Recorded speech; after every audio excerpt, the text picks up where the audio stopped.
Clara Whitmore pressed her hand over her daughter's mouth as heavy boots thundered across the porch above them. Beneath the floorboards of her own home, hiding like animals, she could feel 7-year-old Lily trembling against her chest. 5-year-old Tommy whimpered, and 11-year-old Emma pulled him closer, her young eyes filled with a terror no child should know. The year was 1879, and Clara's own brother had just sold her to the highest bidder. Tonight, she would either escape into the Wyoming blizzard with her 3 children or lose them forever. If you want to know how this widow and her children survived that terrible night, subscribe to my channel and follow their journey to the very end. Drop a comment telling me which city you're watching from. I love seeing how far these stories travel.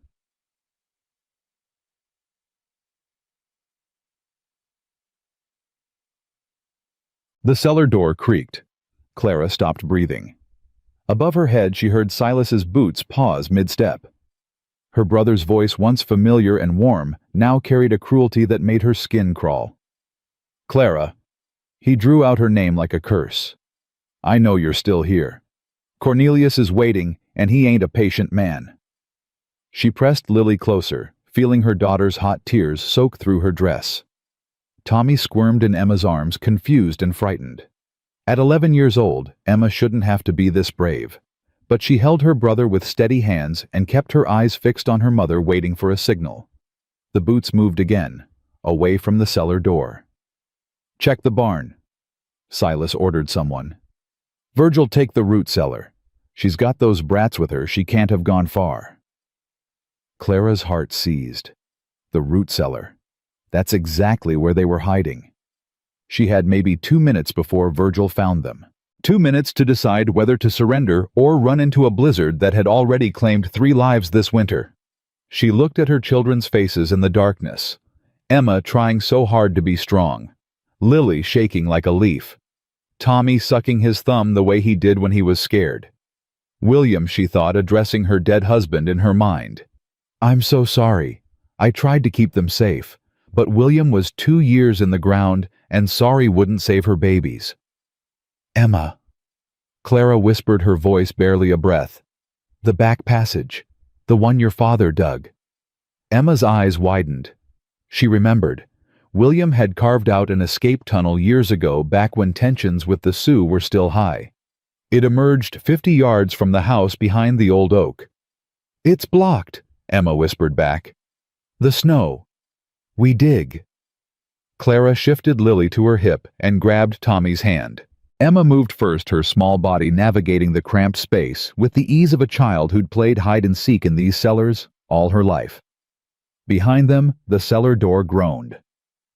"Mrs. Whitmore." Virgil's voice echoed down. "Boss says you better come out now. Things'll go easier if you cooperate." Clara didn't answer. She pushed the children forward, her own body, scraping against rough-hewn wood as they squeezed into the narrow tunnel William had built. The darkness was absolute. Lily whimpered, and Clara pressed a kiss to her hair. "Hush now, baby. Mama's got you." "I'm scared," Lily breathed. "I know. But we're gonna be brave together, ain't we?" A small nod against her shoulder. They crawled. Clara's knees screamed against the frozen dirt, and twice she had to stop when Tommy started crying. But Emma kept moving ahead, and Clara kept pushing forward, and finally, they hit the wall of snow that blocked the tunnel's exit. "Dig," Clara ordered. 4 pairs of hands clawed at the packed snow. It was ice cold, burning their fingers, but they dug anyway. Behind them, distant shouts echoed through the tunnel. "They found the passage," Emma gasped. "Faster!" Clara's fingers broke through. Cold air rushed in, carrying snowflakes that stung her face. She widened the hole, then pushed Emma through first. "Run to the tree line. Don't stop. Don't look back." Emma hesitated. "Mama, go." Emma grabbed Tommy and ran. Clara shoved Lily through the hole, then squeezed her own body out, scraping skin and tearing her dress. The blizzard hit her like a wall wind, so fierce it nearly knocked her down, snow so thick she could barely see her children's shapes just yards ahead. She ran. Behind her, a man's voice bellowed from the tunnel. She's out. They're heading for the trees. Clara didn't look back. She scooped Lily into her arms and ran harder, her bare feet. She'd lost her shoes somewhere in the cellar, burning against the snow. Emma was ahead, dragging Tommy, her breath coming in white gasps. The tree line was close. So close. A gunshot cracked through the storm. Clara stumbled, but kept running. The bullet had gone wide, lost in the blizzard, but it wouldn't be the last. "Mama!" Tommy screamed. "Keep running, baby!" They hit the trees. The forest swallowed them, the thick pines breaking the wind's fury. Clara pulled her children behind a massive trunk, pressing them all together, trying to quiet their ragged breathing. Voices carried through the storm. Silas's men searching. "Spread out. She can't have gone far with those kids." Clara's mind raced. They were in their nightclothes. No coats, no food, no weapons. The temperature was dropping by the minute. Even if they evaded Silas tonight, the cold would kill them by morning. But staying meant watching her children handed over to Cornelius Briggs's care while she was forced to marry that cold-eyed snake. Silas had made the arrangement clear. Clara would be Cornelius's wife, and the children would be sent to a workhouse in Cheyenne. Out of sight, out of the way, over her dead body. "Emma," Clara breathed. "The Tanner place. How far?" Emma's teeth were chattering. 2 miles, maybe more. Too far. They'd freeze before they made it halfway. "What about the old Miller cabin? The abandoned one?" "Closer. Half-mile, maybe." Clara nodded. It was their only chance. "Stay low. Follow me." They moved through the forest like ghosts, Clara carrying Lily, while Emma half-dragged Tommy through the deepening snow. The storm was a blessing and a curse. It hid them from Silas's men, but it was also slowly killing them. Lily had stopped shivering. That was bad. Clara knew enough about winter to know that when you stopped shivering, death was close. "Stay awake, baby," Clara whispered fiercely. "Talk to me. Tell me about the doll Papa made you." She's got yellow hair," Lily mumbled. "Like me." "That's right. What else?" "A blue dress. Emma helped me sew it." "She did. Emma's real good at sewing, ain't she?" Lily nodded weakly. Her eyes were drooping. Clara walked faster, ignoring the agony in her frozen feet. The Miller cabin had to be close. It had to be. "Mama?" Emma's voice was barely audible. "I see it." Through the swirling snow, a dark shape emerged. The cabin was half collapsed, its roof sagging under years of snow. But it had walls. It had shelter. Clara pushed through the door, which hung crookedly on its hinges. Inside was dark and cold, but out of the wind. She set Lily down and immediately started searching for anything they could use. An old blanket, moth-eaten but intact. Some rags. The remains of a fire pit with a few pieces of kindling nearby. Emma helped me get the little ones wrapped up. They huddled together beneath the blanket, 4 bodies pressed close for warmth. Clara rubbed Lily's arms and legs, trying to restore circulation. Tommy had fallen asleep against Emma's shoulder, his small body exhausted. "Mama," Emma whispered. "What's going to happen to us?" Clara pulled her eldest close. "I don't know, baby, but I ain't letting anyone take you from me, not ever." "Uncle Silas said, your uncle ain't your family anymore." Clara's voice hardened. "Family don't sell family. Family don't threaten children. Whatever he was before, he ain't that now." Emma was quiet for a moment. "I miss Papa." Clara's throat tightened. "Me too, baby. Every single day." He would have stopped Uncle Silas. He would have tried. Clara stroked Emma's hair. "But Papa's gone, and now it's just us. We gotta be strong for each other. Can you do that?" Emma nodded, her young face set with determination that broke Clara's heart. They sat in silence, listening to the storm rage outside. Clara's mind was racing, trying to plan their next move. They couldn't stay here long. Silas would search every abandoned structure in the area once the storm cleared. They needed to get to town to someone who could help. But who Silas had spent months turning Pine Ridge against her, spreading rumors that she was unstable, unfit to raise her children alone, that the ranch was failing under her management, that she needed a man's guidance. Most of the town believed him. Silas was charming when he wanted to be, and Clara was just a widow who didn't know her place. The wind howled, and Clara pulled her children closer. Please, she prayed to whoever might be listening. Please, let us survive this night. 2 miles away, Elijah Holloway was beginning to think he'd made a serious mistake. The blizzard had come on faster than expected, catching him halfway between Pine Ridge and the Tanner Ranch, where he'd been promised work. Now his horse Whiskey was struggling through snow that reached her belly, and Eli could barely see his own hand in front of his face. He'd been drifting for 5 years now, ever since Sarah died. 5 years of moving from town to town, ranch to ranch, never staying long enough to care about anything or anyone. It was easier that way. Safer. But safe didn't mean smart, and riding into a Wyoming blizzard was about the stupidest thing he'd done since leaving Texas. "Easy girl," he murmured to Whiskey, patting her neck. "We'll find shelter soon." The horse snorted, unimpressed by his optimism. Eli squinted through the snow, trying to spot any landmark that might guide him. He'd heard there were some abandoned homesteads in this area. If he could find one, they might survive the night. A dark shape emerged from the white. Eli's hand went to his rifle instinctively, but as he got closer, he saw it was just a cabin. Run down, barely standing, but shelter. He dismounted stiffly, leading Whiskey toward the structure. There was a small lean-to on the side that might serve as a makeshift stable better than nothing. As he approached the cabin door, he noticed footprints in the snow. Fresh ones, partially filled by the falling snow but still visible. Small prints, like a woman's, and children's. Eli's hand moved back to his rifle. Fresh tracks in a blizzard meant someone was inside, and in his experience, desperate people did desperate things. He pushed the door open carefully. 4 figures, huddled in the darkness, pressed together beneath a ragged blanket.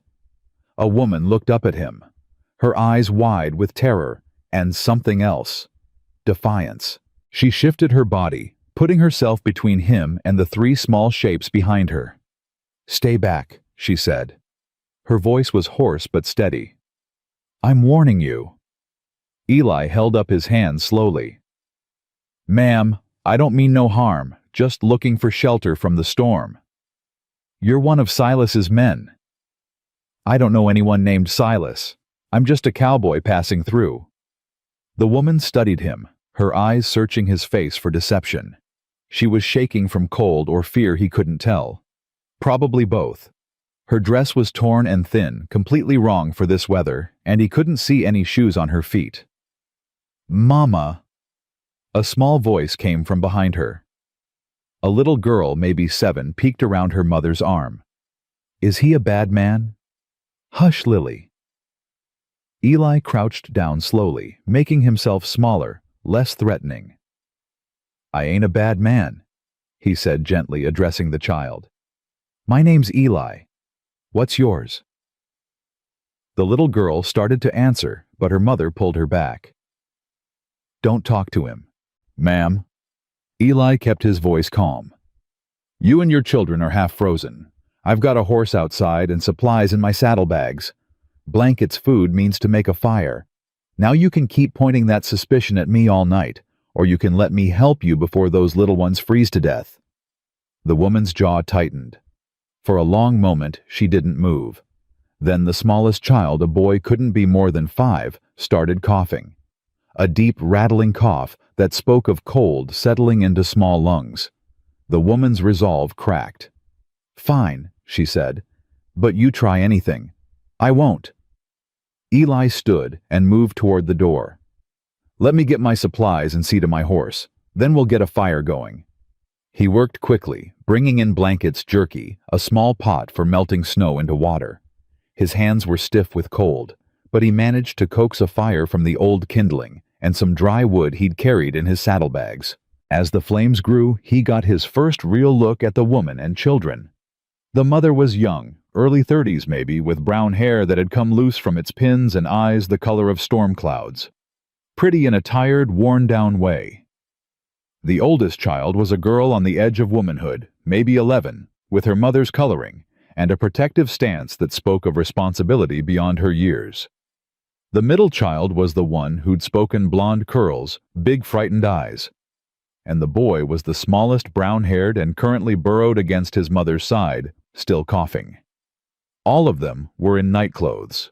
All of them were barefoot. "What happened?" Eli asked quietly, handing the woman a blanket. She wrapped it around her children before taking one for herself. "None of your business." "Fair enough." He didn't push. "That boy needs something warm in his belly. I've got some broth fixings, won't be fancy, but it'll help." The woman hesitated, then nodded. As Eli set about preparing the simple meal, the oldest girl spoke up. "Are you really just a cowboy?" "Emma," her mother warned. "It's a fair question." Eli glanced at the girl. "Yes, ma'am, just a cowboy. Been drifting a few years now, taking work where I find it." "Where are you from?" "Texas originally. Been a lot of places since." "Why?" "Emma." The mother's voice was sharper now. "It's all right," Eli said. He considered the question. "Guess I was running from something. Took me a while to figure out you can't outrun grief, it just follows you wherever you go." The woman's eyes flickered with something recognition maybe. Understanding. "I'm sorry," Emma said quietly, "for your grief." "Thank you, Miss Emma." Eli handed her a cup of warm broth. "That's kind of you to say." The little girl, Lily, had crept closer to the fire, her shivers finally subsiding. "Mr. Eli, your horse is real pretty." Eli smiled. "That's Whiskey. She's got a sweet temperament, likes apples and sugar cubes. Maybe when the storm clears, you can meet her proper." Lily's face lit up, the first smile Eli had seen from any of them. "Don't—" The mother stopped herself, swallowing whatever warning she'd been about to give. "Just be careful." "Yes, ma'am." Eli turned back to the fire, giving the family space. The boy's coughing had eased after the broth, and he was now asleep against his mother's chest. Lily had followed soon after, curled up between her siblings. Only Emma and the woman remained awake, watching Eli with varying degrees of wariness.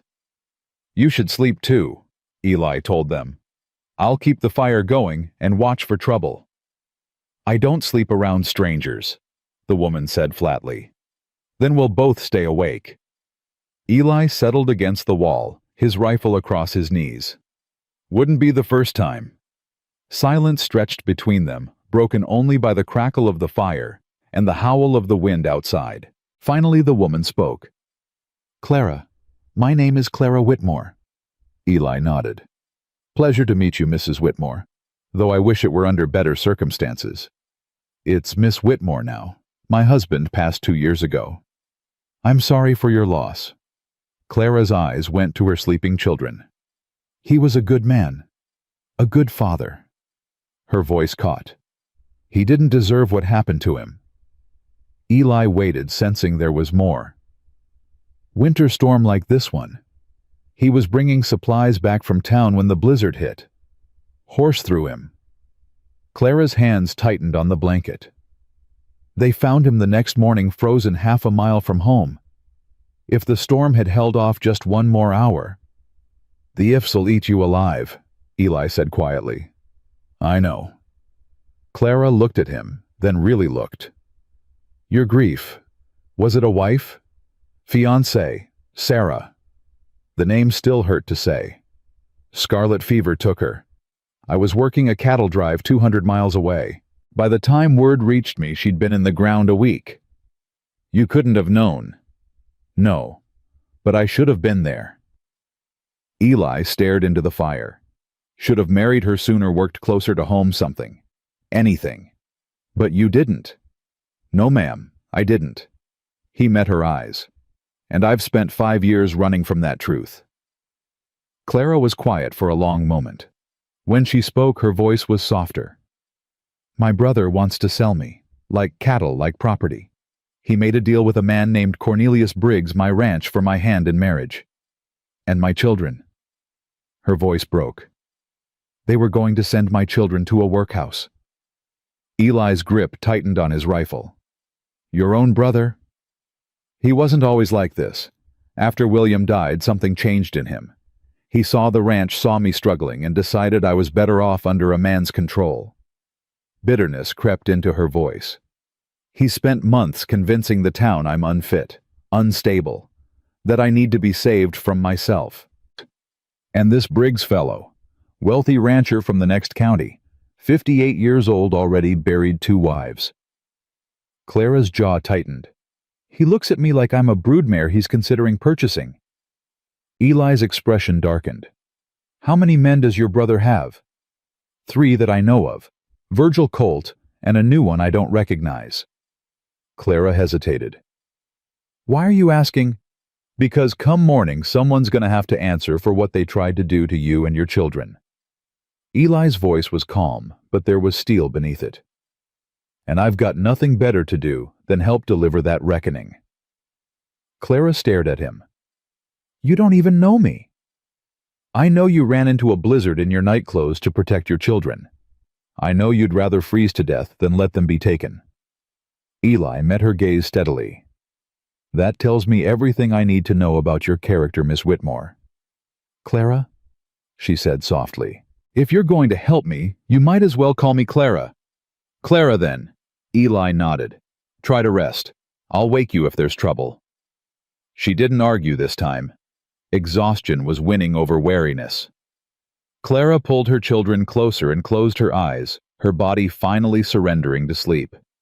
Eli watched her for a moment, the way her arms stayed wrapped around her children, even in sleep, the protective curl of her body. Then he turned his attention to the door, his rifle ready, his ears straining for any sound beyond the storm. He didn't know what the morning would bring. Didn't know if this Silas character would come looking, or if they'd be able to make it to town, or if anyone there would even help. But for the first time in 5 years, Eli felt something other than grief settling in his chest. Purpose. These people needed help, and he was going to give it to them, come hell or high water. Outside, the blizzard raged on, but inside the crumbling cabin, a fire burned steadily, and 4 lost souls slept under the protection of a stranger who had nothing left to lose, and maybe something new to find. Dawn came slowly, gray light filtering through the gaps in the cabin walls. Eli hadn't slept. He'd spent the night feeding the fire, watching the door, and thinking. The storm had died down sometime around 4 in the morning, leaving behind a world buried in white. Clara stirred first, her eyes flying open with the alertness of someone who'd learned to sleep light. She relaxed slightly when she saw Eli still sitting by the fire, then tensed again as reality crashed back. The storm's passed, Eli said quietly. We should move soon before your brother starts searching. Clara nodded gently, waking her children. Tommy protested sleepily, but Emma was already up helping Lily wrap the blanket tighter around her shoulders. Where are we going? Emma asked. Town, Clara said. We need to find someone who'll help us. Who? The question was blunt, almost adult. Everyone believes Uncle Silas. Clara's face tightened, but she didn't have an answer. There's a general store, Eli offered. Run by a woman named Mercer, according to the sign I saw riding in. Older lady. Might be more sympathetic to another woman's troubles. Agnes Mercer. Clara's expression shifted, hope fragile, but present. She was kind to me once after William died. Brought food, helped with the children. Her hope faltered, but that was before Silas started his campaign. Only one way to find out if she's still an ally. Clara took a deep breath. All right, let's go. The journey into Pine Ridge was slow. Eli had given his coat to Clara and his spare shirt to Emma, but the children were still dangerously underdressed for the weather. He carried Tommy, who was still coughing while Clara helped Lily through the deep snow. Emma trudged ahead, her young face set with determination. They were about half a mile from town when Eli heard horses. "Get behind me," he ordered, setting Tommy down and pushing the children toward Clara. "Into the trees, now." Clara didn't argue. She grabbed her children and disappeared into the pines, her dark dress vanishing against the shadows. Eli positioned himself in the center of the trail, his rifle held casually but ready. A moment later, 3 riders emerged from the snow-covered landscape. The lead rider was a broad-shouldered man with Clara's coloring that must be Silas. Behind him rode 2 others, rough-looking men with the bearing of hired muscle. Silas pulled up short at the sight of Eli. "Who the hell are you?" "Just a traveler," Eli replied evenly, "heading to Pine Ridge for supplies." Silas's eyes narrowed. "You see a woman out here, brown hair, probably had some children with her." "Can't say I have." Eli kept his face blank. "Friend of yours?" "My sister." Silas's voice dripped false concern. "She's not well. Ran off in the storm last night and we're worried sick about her." "That's so." "It is." Silas's gaze sharpened. "You sure you haven't seen her woman alone with 3 kids in this weather? She'd be hard to miss." Eli shrugged. "Like I said, haven't seen anyone." Silas studied him for a long moment. Something flickered in his eyes, suspicion, calculation. Then he forced a smile that didn't reach his eyes. "Well, if you do see her, I'd appreciate you letting me know. There's a reward for her safe return." "I'll keep that in mind." Silas nodded curtly and urged his horse forward, his men following. Eli stood perfectly still as they passed, feeling their eyes on his back. He didn't turn around until the sound of hoofbeats had faded completely. "They're gone," he called softly. Clara emerged from the trees, her face pale. "He's heading toward the Tanner place. That's the opposite direction from town." "Then we move fast." Eli took Tommy back into his arms. "Let's go." They made it to Pine Ridge without further incident. The town was small, maybe 30 buildings clustered along a single main street and already stirring with morning activity. People stopped to stare as they passed, their eyes taking in Clara's torn dress, the children's bare feet, Eli's protective stance. Whispers followed them. "That's the Whitmore widow. Look at the state of her." Silas was right, she's lost her mind. Clara kept her chin up, but Eli saw the way her hands trembled. The general store was a solid building near the center of town with Mercer's Mercantile painted in neat letters above the door. Eli pushed it open, ushering Clara and the children inside. A woman behind the counter looked up, silver-streaked black hair, sharp eyes, a face that had seen plenty, and judged accordingly. Her gaze swept over Clara, the children, Eli, and something in her expression shifted. "Clara Whitmore," she said.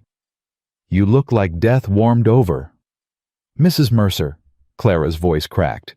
"I need help."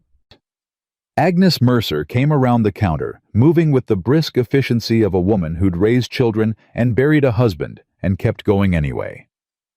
She took one look at Lily's blue-tinged lips, Tommy's rattling cough, and Emma's exhausted face, and her jaw set.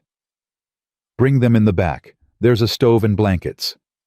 She fixed Eli with a penetrating stare. "You. Who are you?" "Elijah Holloway, ma'am.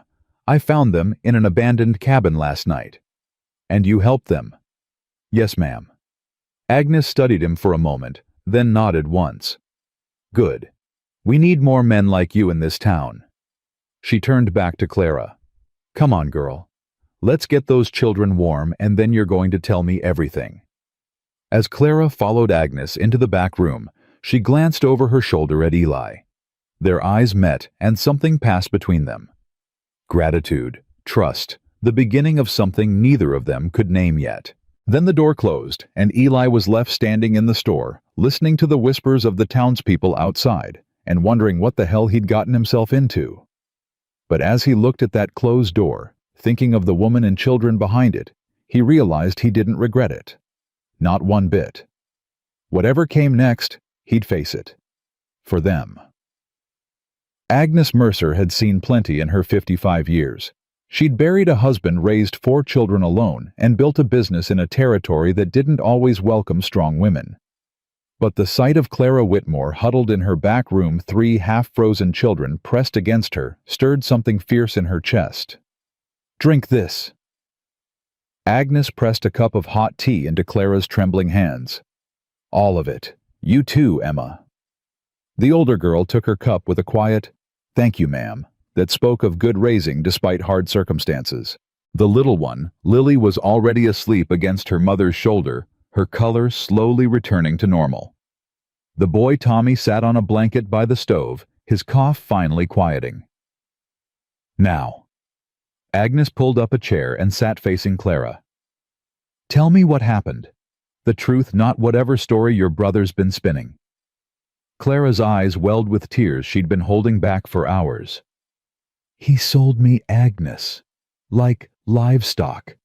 Made a deal with Cornelius Briggs, my ranch, for my hand. And my children."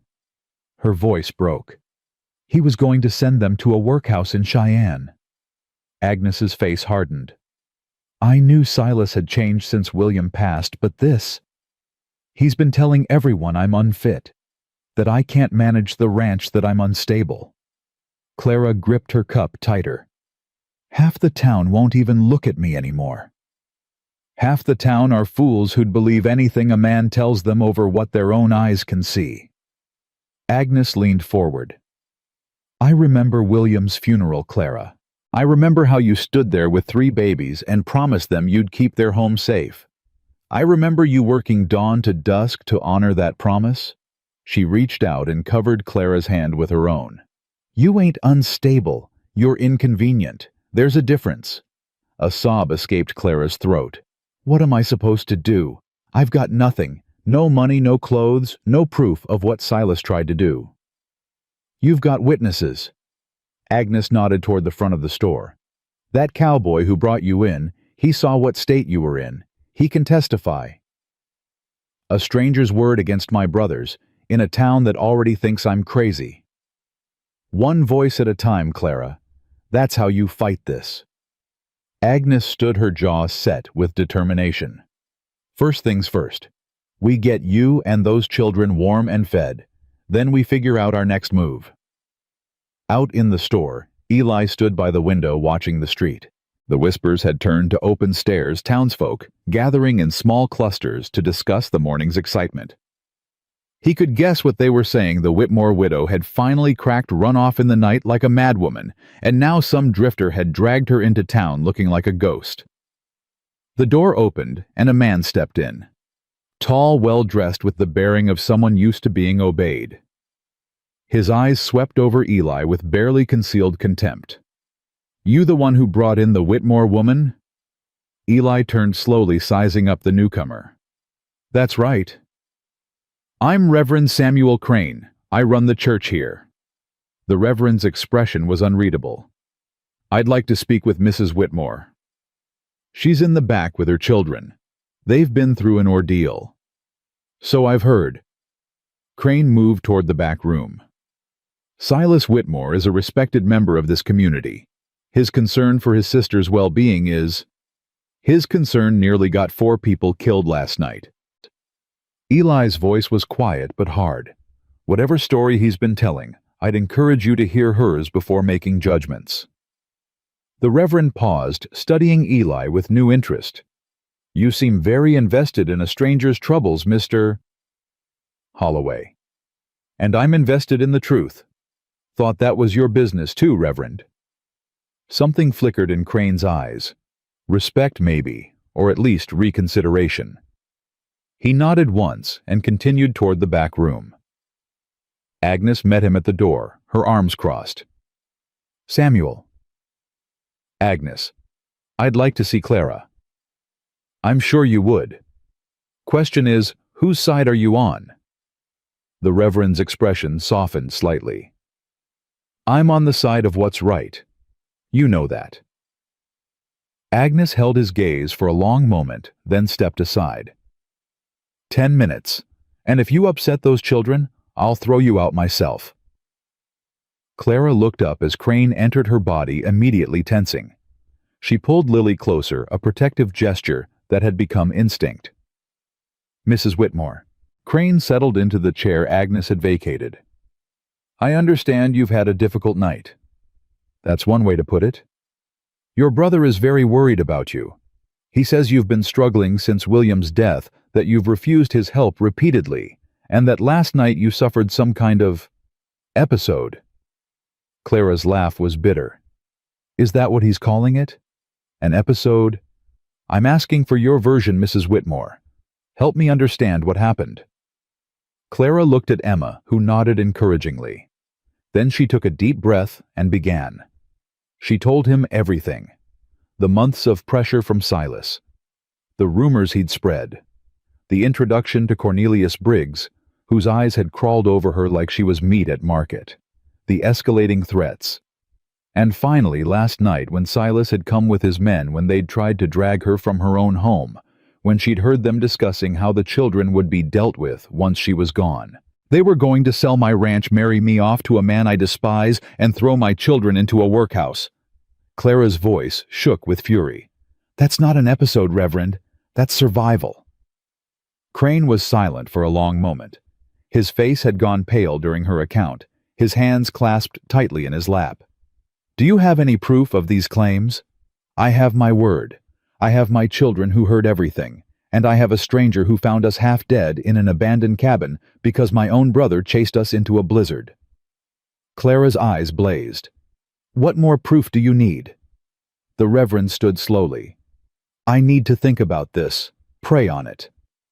"Pray fast, Reverend, because Silas will be back, and next time he won't let us get away." Crane left without another word. Clara slumped against the wall, exhaustion washing over her. "Mama." Emma's voice was small. "Is the Reverend going to help us?" "I don't know, baby. I hope so." "What if he doesn't?" Clara pulled her daughter close. "Then we keep fighting. That's what Whitmores do." Out front, Eli watched the Reverend leave. Crane walked slowly, his head bowed clearly, wrestling with something. That was either a good sign or a very bad one. Agnes emerged from the back room, her face grim. She told him everything. Now we wait and see whose word he believes. And if he sides with the brother, then we find another way. Agnes moved behind her counter, straightening items with practiced hands. "You planning to stick around, Mr. Holloway?" Eli considered the question. A day ago he'd been a man with no ties drifting toward his next job. Now he was standing in a small-town store defending a woman he'd just met against accusations he couldn't prove. "Yes, ma'am, I believe I am." Agnes nodded, something like approval in her eyes. "Good.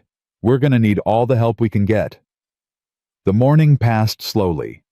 Agnes found spare clothes for Clara and the children. Nothing fancy but warm and serviceable. Doc Morrison stopped by to check on Tommy's cough, pronouncing it a simple cold that would clear up with rest and warmth. A few townspeople came and went, their curiosity barely concealed, but no one asked direct questions. Around noon the door banged open. Silas Whitmore strode in like he owned the place, Virgil and Colt flanking him. His eyes swept the store until they landed on Eli, and his expression darkened. "You." Silas's voice was low and dangerous. "You told me you hadn't seen my sister." Eli straightened from where he'd been leaning against the counter. "I lied. You had no right to interfere in family business. Your family business nearly killed 4 people last night. I'd say that makes it everyone's business." Silas took a step forward, his hand moving toward his hip. "Where is she?" "Safe, which is more than she was with you." Agnes stepped between them, her small frame somehow filling the space. "Silas Whitmore, you will not bring violence into my store. Whatever quarrel you have, you'll settle it elsewhere." "This doesn't concern you, Mrs. Mercer." "Everything that happens in this town concerns me, especially when it involves a woman and children being hunted like animals in the dead of winter." Agnes's voice could have frozen fire. "Now you'll leave my establishment or I'll have the sheriff remove you." Sheriff Hayes is an old friend of mine. Sheriff Hayes also owes me 3 months of store credit. I'd wager he'll listen to whoever's more persuasive. Agnes didn't blink. Your choice, Silas. The silence stretched like a bowstring. Eli's hand hovered near his holster, ready to move if Silas made a play. Virgil and Colt shifted uneasily behind their boss, clearly not expecting this level of resistance. Finally, Silas smiled, a cold, calculating expression that didn't reach his eyes. Fine, we'll do this the proper way. He fixed Eli with a look of pure venom. But you stranger, you've made a powerful enemy today. I hope the Whitmore widow is worth what's coming to you. He turned and walked out, his men following. The door slammed behind them. Agnes let out a breath she'd been holding. Well, that could have gone worse. He'll be back, Eli said quietly. I know, but not today, and that buys us time. She glanced toward the back room. Clara needs to know what happened, and we need to start building a case against her brother before he builds one against her. Eli nodded. What do you need me to do? Right now. Keep watch. Silas isn't above sending his men to cause trouble after dark. Agnes moved toward the back room. And Mr. Holloway, thank you for what you did. Most men would have minded their own business. Minding my own business is what got me nowhere for 5 years, Eli replied. Figured it was time to try something different. Agnes smiled slightly, the first real smile he'd seen from her. Then she disappeared into the back room, leaving Eli alone with his thoughts and the weight of his decisions settling around him like a familiar coat.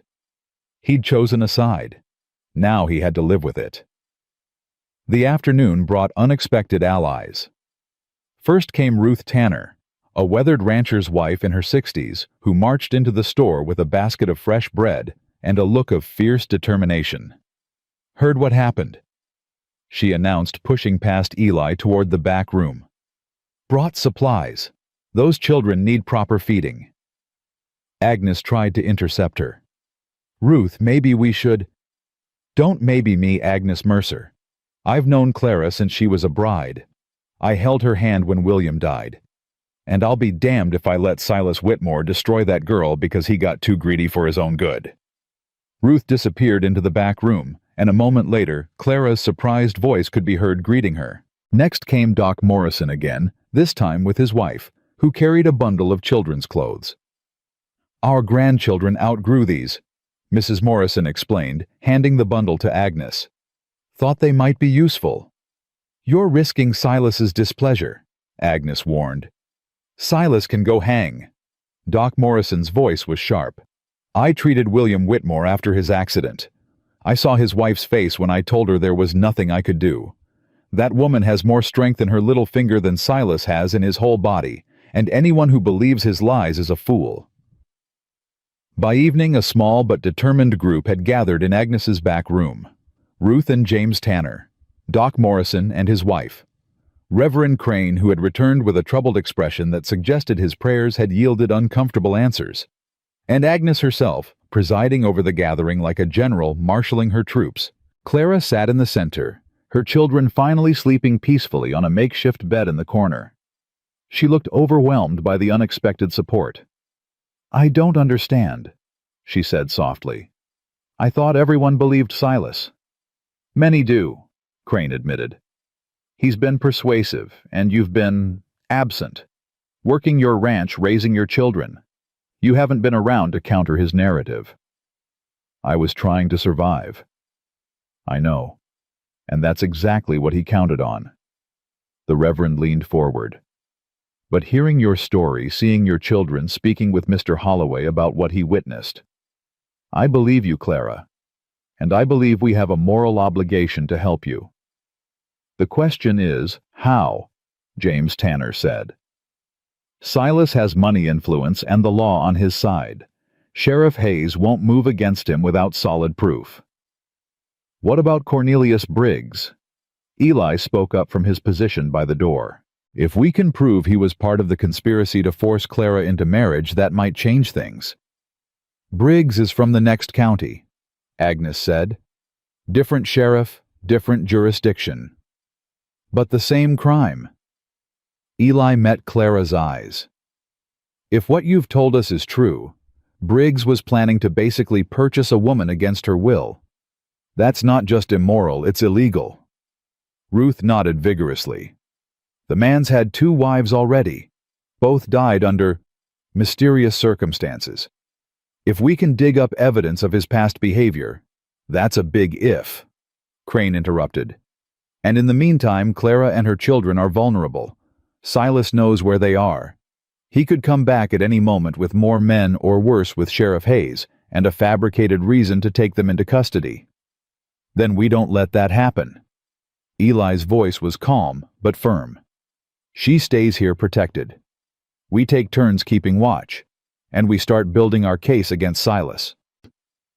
You're putting yourself in considerable danger, Mr. Holloway, Crane observed. You have no stake in this fight. I have the stake I choose to have.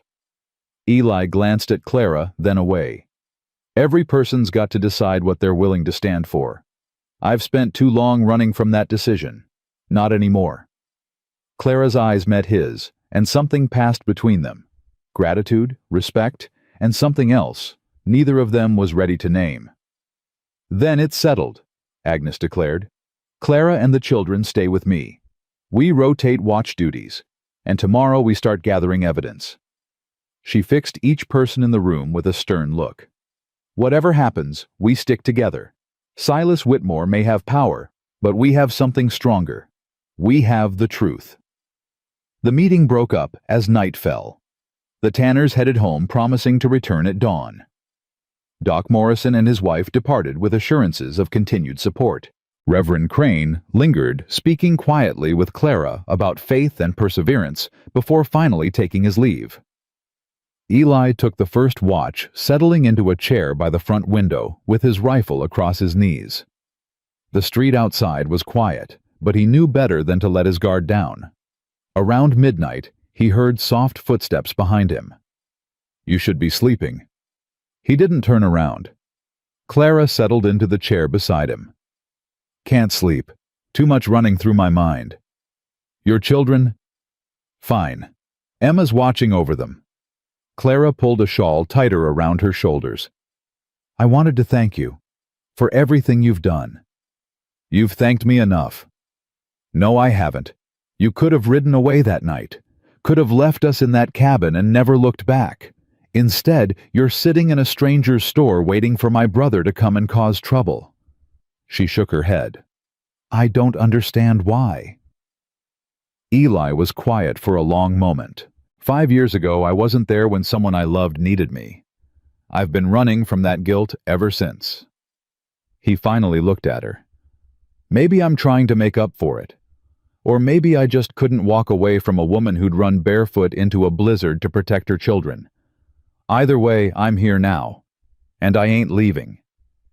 Clara's eyes glistened in the dim light. You're a good man, Eli Holloway. I'm trying to be. They sat in silence after that, watching the empty street and listening to the wind whisper against the windows. At some point, Clara's head drooped against his shoulder, exhaustion finally claiming her. Eli didn't move, didn't wake her. He just sat there, keeping watch over a woman he barely knew, but was beginning to care about more than he wanted to admit. Somewhere outside, a coyote howled.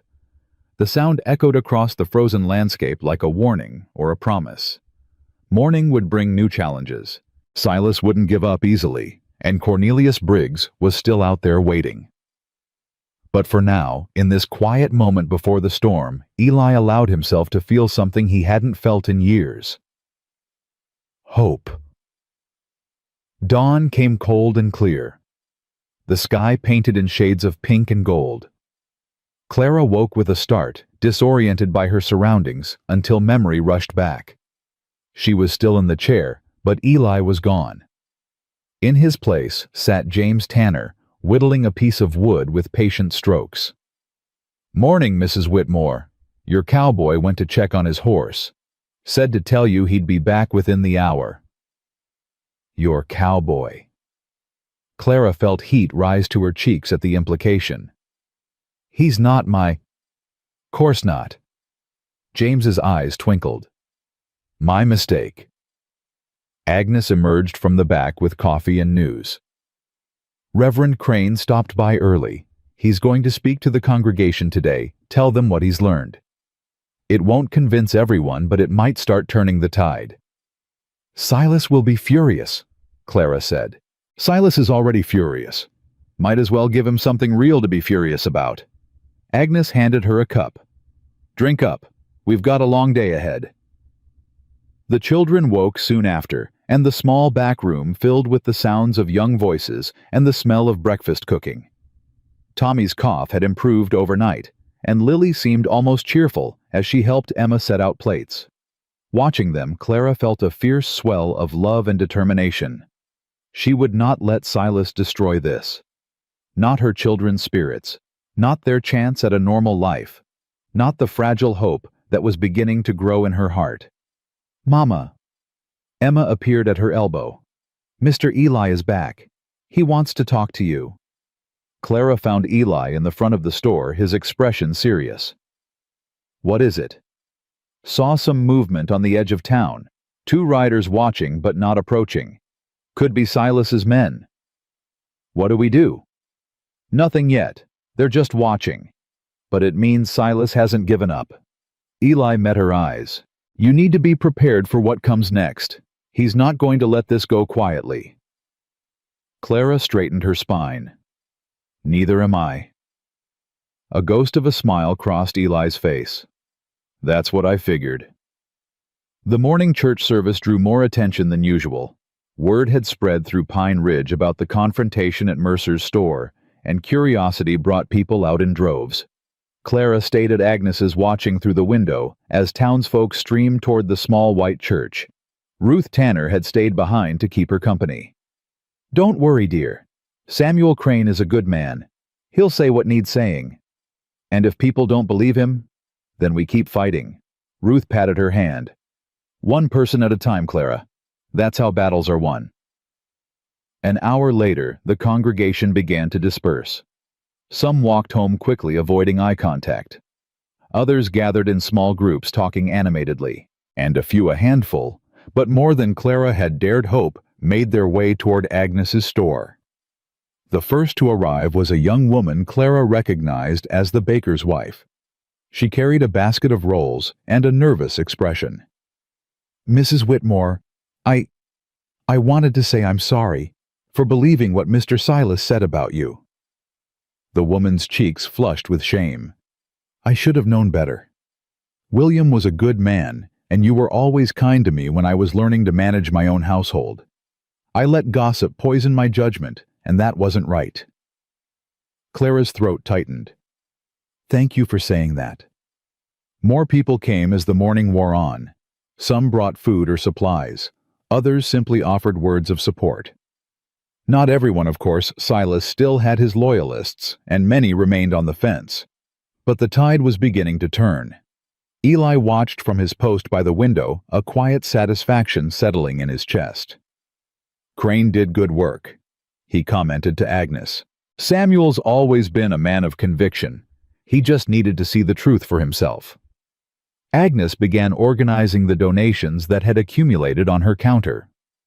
This is a start, Mr. Holloway, but it's only a start.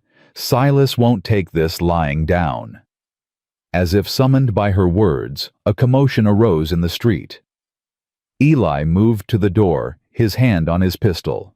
Sheriff Hayes was striding toward the store, his face set in grim lines. Beside him walked Silas Whitmore, wearing an expression of injured righteousness that made Eli's blood boil. Here we go, he muttered. The door opened, and Hayes stepped inside. He was a heavy-set man in his 50s, with the weary air of someone who preferred his job to be simple and was annoyed when it wasn't. Mrs. Whitmore. His voice was formal, official. Your brother has filed a complaint against you. He claims you stole property from the Whitmore Ranch when you departed, and that you've been spreading slanderous accusations against him. Clara rose from her chair, her children moving instinctively to her sides. That's a lie. Everything I took was my own, and I haven't spread anything. I've only told the truth about what he tried to do to me." "Tried to help you," Silas interjected, his voice dripping with false concern. "Sheriff, you can see for yourself my sister is clearly not well. The strain of widowhood, the burden of raising 3 children alone. It's taken a toll on her mental state. I only want what's best for her and my nieces and nephew." "Liar." Emma's voice cut through the room, sharp and clear. Everyone turned to look at the 11-year-old who was trembling with fury. "You're a liar, Uncle Silas. You held Mama down. You said you'd send us away to a workplace. You said we'd never see her again." "Emma?" Clara reached for her daughter. "No, Mama. He can't keep lying and getting away with it." Emma faced the sheriff, her young face fierce. "I heard everything. Lily and Tommy heard it too. He was going to sell Mama to that old man, Mr. Briggs, like she was a horse or something." Sheriff Hayes's expression shifted, uncertainty creeping in. "Mr. Whitmore, is this true?" "Of course not." Silas's smile had become fixed. "The child is confused, or she's been coached by her mother to say, 'I ain't confused.'" Tommy's small voice piped up. He stepped forward, clutching his sister's hand. "Uncle Silas is mean. He made Mama cry. He said bad things about Papa." Lily didn't speak, but she moved closer to her siblings, her eyes fixed on her uncle with an expression of pure terror that spoke louder than any words. Sheriff Hayes looked at the 3 children, then at Clara, then at Silas. The uncertainty in his face had deepened into something more troubling doubt. "Mr. Whitmore, maybe we should discuss this down at my office." "There's nothing to discuss." Silas's voice had gone cold. "These children have been manipulated by their unstable mother. Sheriff, I insist you take Clara into protective custody before she causes further harm to herself or others." "Now hold on," Hayes began. "No." Eli stepped forward, positioning himself between the sheriff and Clara. "You're not taking anyone anywhere. Not without proper evidence, proper due process, and proper consideration of what 3 children have just told you. This doesn't concern you, stranger." Silas's eyes blazed with hatred. "It concerns anyone with a conscience." Eli didn't flinch. "Sheriff Hayes, you've got a choice to make. You can believe a man who's been spreading rumors about his own sister for months, who chased her into a blizzard with 3 children, who made deals with a man from another county to essentially purchase a woman against her will. Or you can believe a mother who's done nothing but try to protect her family." Hayes looked between them, clearly torn. The easy path the one Silas had counted on was crumbling beneath his feet. I need to think about this," he said finally. "Silas, I can't take Mrs. Whitmore into custody based on these allegations, not with witnesses claiming otherwise." "Witnesses?" Silas's voice rose. "You mean children who don't know any better, and a drifter nobody's ever seen before. That's not evidence, Hayes. That's hearsay." "It's enough to warrant further investigation." Hayes's tone firmed. "I'll be looking into both sides of this story, Mr. Whitmore. I suggest you cooperate." For a long moment, Silas said nothing. His face had gone red with suppressed fury, his hands clenching and unclenching at his sides. Then, with visible effort, he forced his expression into something approaching calm. "Of course, Sheriff. I want nothing more than the truth to come out." He looked at Clara, and his eyes were cold as winter. "I hope you know what you're doing, sister. The truth has a way of cutting both ways." He turned and walked out. The door slammed behind him. Hayes let out a breath. "Mrs. Whitmore, I'm not saying I believe everything you've claimed, but I'm not saying I disbelieve it either. You'll stay in town where I can find you if I have more questions. And Mr. Holloway," he fixed Eli with a stern look, "don't make me regret not running you out of town." "Wouldn't dream of it, Sheriff." Hayes nodded once and left. In the silence that followed, Clara sagged against the counter, her strength finally giving out. Eli caught her elbow, steadying her. "Easy. You're all right." "The children." Clara looked at them, tears streaming down her face. "They were so brave. They shouldn't have had to. They did what needed doing." Eli's voice was gentle, just like their mother. Emma reached for Clara's hand. We weren't going to let Uncle Silas lie about you, Mama. Papa always said the truth matters more than anything. Clara pulled all three of her children into her arms, holding them tight. Your papa was right. And I'm so proud of all of you. Agnes cleared her throat, her own eyes suspiciously bright. Well, I think we've had enough excitement for one day. Who wants lunch? The afternoon passed quietly, but tension hung in the air like storm clouds on the horizon. Silas had been defeated for now, but everyone knew it was only temporary. A man like him didn't accept defeat gracefully. He plotted, planned, and struck when you least expected it. Eli spent the hours checking and rechecking their defenses. Agnes's store was sturdy, but it wasn't a fortress. If Silas came with enough men, there wasn't much they could do to stop him. You're thinking loud enough to hear across the room. He turned to find Clara watching him, her arms crossed over her chest. Just being careful. You've been being careful all day. Maybe it's time to tell me what's really on your mind. Eli hesitated. He wasn't used to sharing his thoughts, his worries. 5 years of solitude had made him self-contained, self-reliant. But Clara was watching him with those storm-gray eyes, and something about her made him want to be honest. I'm thinking about what happens when Silas comes back. Because he will come back, Clara. Men like him don't stop until they get what they want, or someone stops them permanently. And you're worried you won't be able to stop him. I'm worried about a lot of things. Eli moved closer to her. I'm worried about those children in there who've already been through more than any kid should have to endure. I'm worried about what happens to you if Silas gets his way. And I'm worried about... He stopped, shook his head. About what? About how much I've come to care about all of this in such a short time. Eli met her eyes. I've been numb for 5 years, Clara, walking through life like a ghost. Then I heard you scream in that blizzard, and something woke up inside me. Something I thought was dead. Clara's breath caught. Eli, I know it's not the time for this conversation. I know we've got bigger problems. But if something happens, if Silas manages to... He swallowed hard. I needed you to know. Whatever comes next, you're not alone anymore. And neither am I. Clara reached up and touched his face, her fingers gentle against his stubbled cheek. You're a good man, Eli Holloway. Whatever you think you've done or failed to do, you're a good man. And I'm grateful, so grateful that you heard me that night. They stood there for a long moment, closer than they'd ever been, the air between them charged with unspoken possibility. Then from the back room came the sound of Tommy calling for his mother, and the moment broke. Clara smiled a real smile that transformed her tired face. Duty calls. Always does. She started to turn away, then paused. Eli, whatever happens next, we face it together. All of us. Together, he agreed. She disappeared into the back room, and Eli returned to his post by the window. But something had shifted inside him. Something that felt like the first crack of dawn after a long, dark night. Whatever was coming, they'd face it. Together.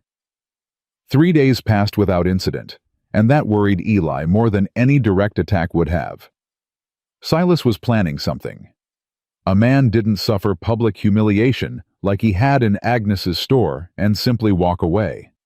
He was regrouping, scheming, waiting for the right moment to strike. Eli voiced his concerns to James Tanner over coffee on the morning of the 4th day. He's too quiet, Eli said, staring out at the snow-covered street. Man like that should be making noise threatening posturing. Instead, nothing. James nodded slowly. Could be he's given up. You believe that? Not for a second. The older rancher set down his cup. Silas Whitmore's been planning and scheming since he was old enough to walk. He wanted that ranch from the day William married Clara. Only thing that stopped him was William himself. James paused. Now William's gone, and Silas sees his chance slipping away. That makes him dangerous as a cornered rattlesnake. Any word on Cornelius Briggs? Ruth's been asking around. He's still in the next county, but apparently he's been making inquiries about Clara. Legal inquiries. James's expression darkened. Seems he's looking into whether there's any way to force the marriage through even without Silas's cooperation. Eli's jaw tightened. What kind of legal grounds could he possibly have? None that would hold up in an honest court. But courts ain't always honest, and judges can be bought. James stood reaching for his hat. I'm heading out to check on some things. You keep your eyes open, Holloway. Whatever Silas is planning, it's gonna happen soon. After James left, Eli found Clara in the back room, teaching Emma how to mend a torn dress, while Lily and Tommy played quietly nearby.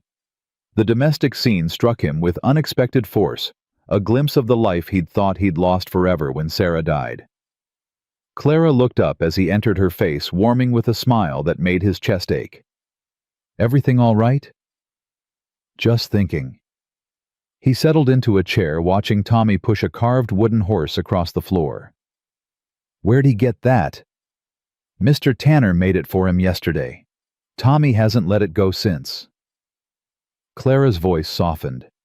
It's the first toy he's had since we left home. He lost his favorite bear in the snow that night. We'll get him another bear. Will we? Clara's needle paused. Sometimes I wonder if we'll ever have normal things again. Toys and birthday cakes and Sunday dinners. She shook her head. I'm sorry. I shouldn't complain. We're alive. We're together. That's what matters. Eli leaned forward. You're allowed to want more than just survival, Clara. You're allowed to want a life. A life. She tested the word like it was foreign. I'm not sure I remember what that looks like anymore. Then maybe it's time to figure it out. He hesitated, then continued. When this is over, when Silas is dealt with, and your ranch is secure, what do you want? Clara was quiet for a long moment. Emma had stopped sewing, watching her mother with curious eyes. I want to wake up without fear, Clara said finally. I want my children to have a father figure who treats them with kindness. I want to sit on my porch and watch the sunset without wondering who's coming down the road. She met Eli's gaze. I want to stop being alone. The words hung between them, heavy with meaning, neither was quite ready to acknowledge fully. Mama. Lily tugged at Clara's sleeve. Is Mr. Eli going to stay with us forever? Clara's cheeks flushed. Lily, that's not... I'd like to. Eli's voice was quiet but steady. If your mama will have me. Emma's eyes went wide. Tommy looked up from his wooden horse, confused but interested. Lily bounced on her toes, a grin spreading across her face. Clara stared at Eli, her expression unreadable. You can't just... We barely know each other. It's been less than a week. I know. Eli didn't look away. But I also know that I've felt more alive in these few days than I have in 5 years. I know that when I look at you and these children, I see something worth fighting for, worth staying for. He took a breath. I'm not asking for anything right now, Clara. I'm just telling you where I stand. Whatever happens next, I'm not going anywhere. The silence stretched. Then Clara smiled, and it was like watching dawn break over mountains. We'll see Eli Holloway. We'll see. The moment was interrupted by Agnes's sharp voice from the front of the store. Clara, Eli, get out here, now. They rushed to the front where Agnes stood at the window, her face pale. What is it? Clara demanded. Agnes pointed. Look. Through the frost-touched glass, they could see a group of riders entering town from the east. 5 men led by a figure in a dark coat. Cornelius Briggs had come to Pine Ridge. Eli's hand went to his pistol. Get the children to the back. Don't come out no matter what you hear. Clara grabbed his arm. Eli, you can't face 5 men alone. I won't be alone. He nodded toward the street where James Tanner was already emerging from the livery rifle in hand. Doc Morrison stepped out of his office shotgun, resting casually against his shoulder. Even Reverend Crane appeared on the church steps, his expression grim. The town's watching, Agnes said. Briggs may have come with men, but he's not in his own territory anymore. The riders stopped in front of the store. Briggs dismounted slowly, his movements deliberate, his cold eyes fixed on the building. He was older than Eli had expected, with silver hair and a face that might have been handsome once, but had hardened into something predatory. "Mrs. Whitmore." His voice carried clearly through the morning air.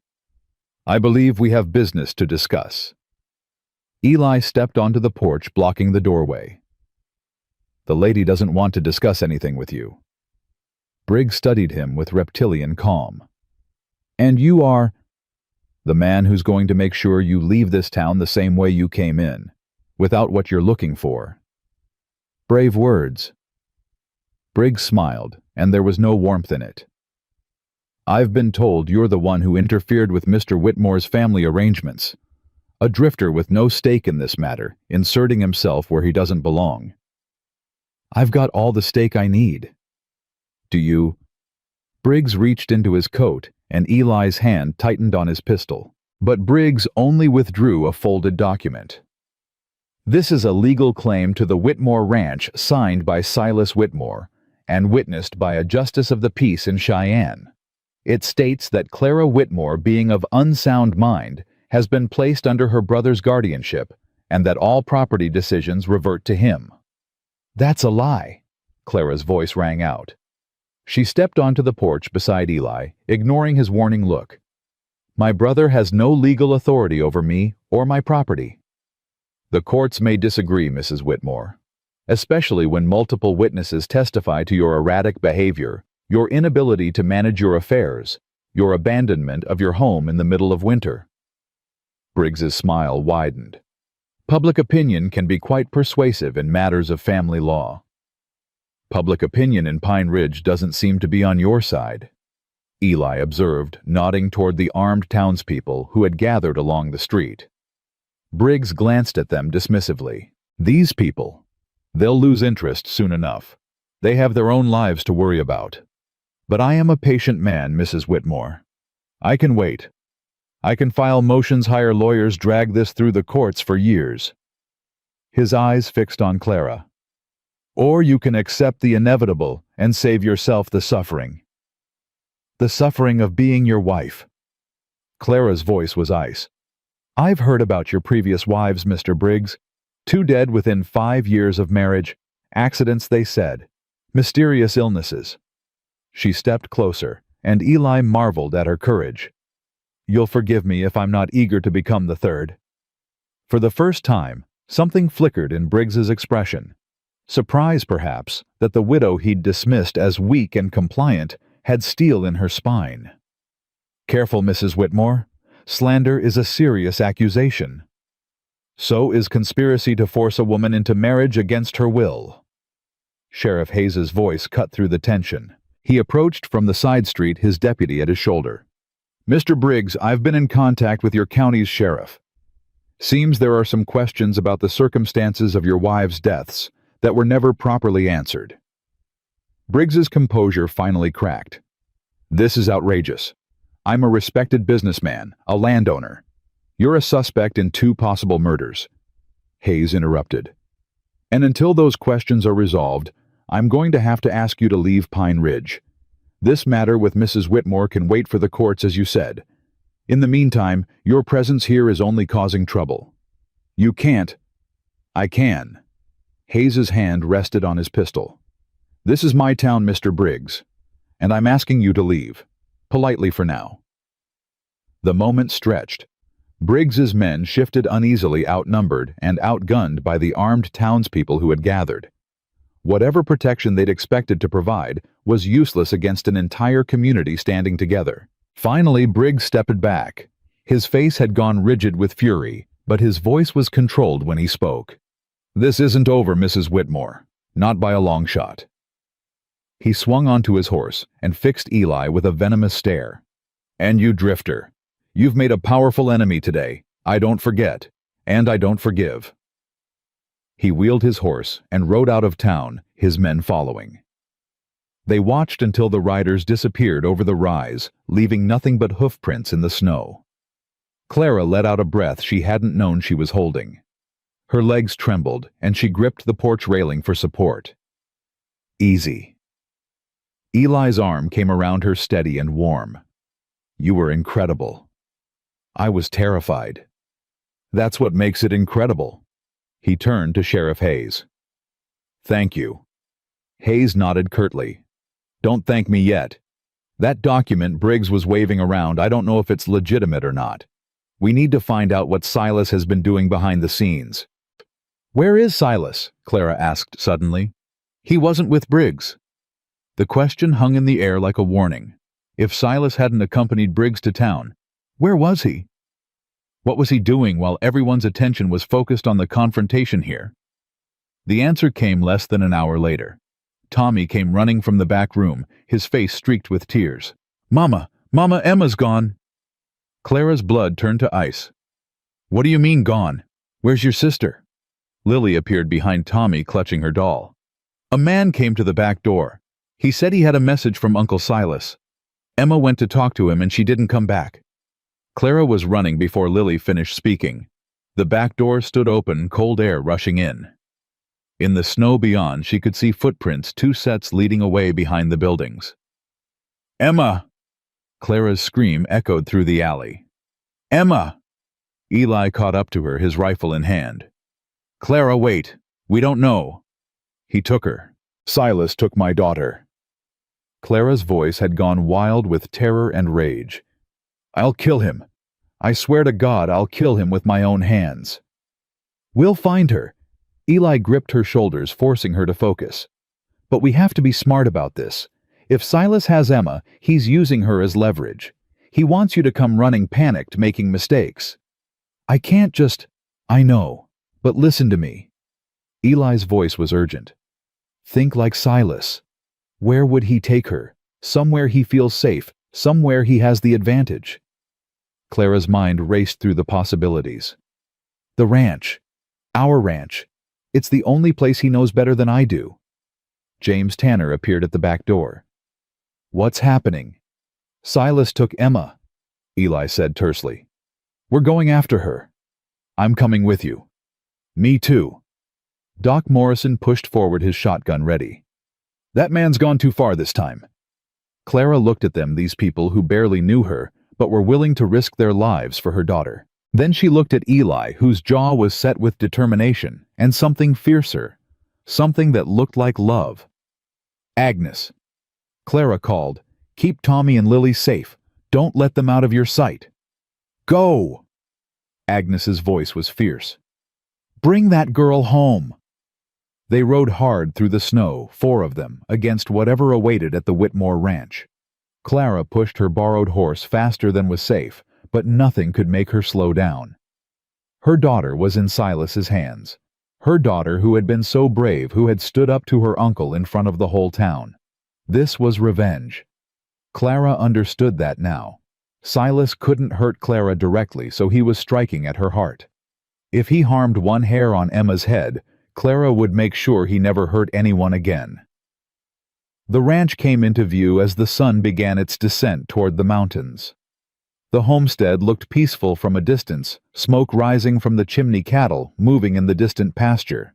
But Clara knew that peace was an illusion. Hold up. Eli raised his hand, bringing them to a stop behind a rise. We need to see what we're dealing with before we go charging in. My daughter is in there. I know, and we're going to get her back. But if we ride in blind, Silas could panic, could hurt her. Eli's eyes held Clara's. Trust me. Please. Every instinct screamed at her to keep riding, to tear down the door and find her child. But she forced herself to nod. What do you see? Eli studied the ranch through narrowed eyes. 2 men out front, probably Virgil and Colt. Don't see Silas, which means he's inside with Emma. He turned to James. Is there another way in? There's a root cellar entrance on the north side. Clara would know it. I do. Clara's voice steadied as planning took over from panic. William built it as an emergency escape, same as the tunnel at the cabin. It leads up into the kitchen. Can you get in without being seen? Clara nodded. If someone keeps those men occupied out front. Eli looked at James and Doc Morrison. "Think you can do that?" James grinned without humor. "We can do more than occupy them. Give us 10 minutes, then make your move.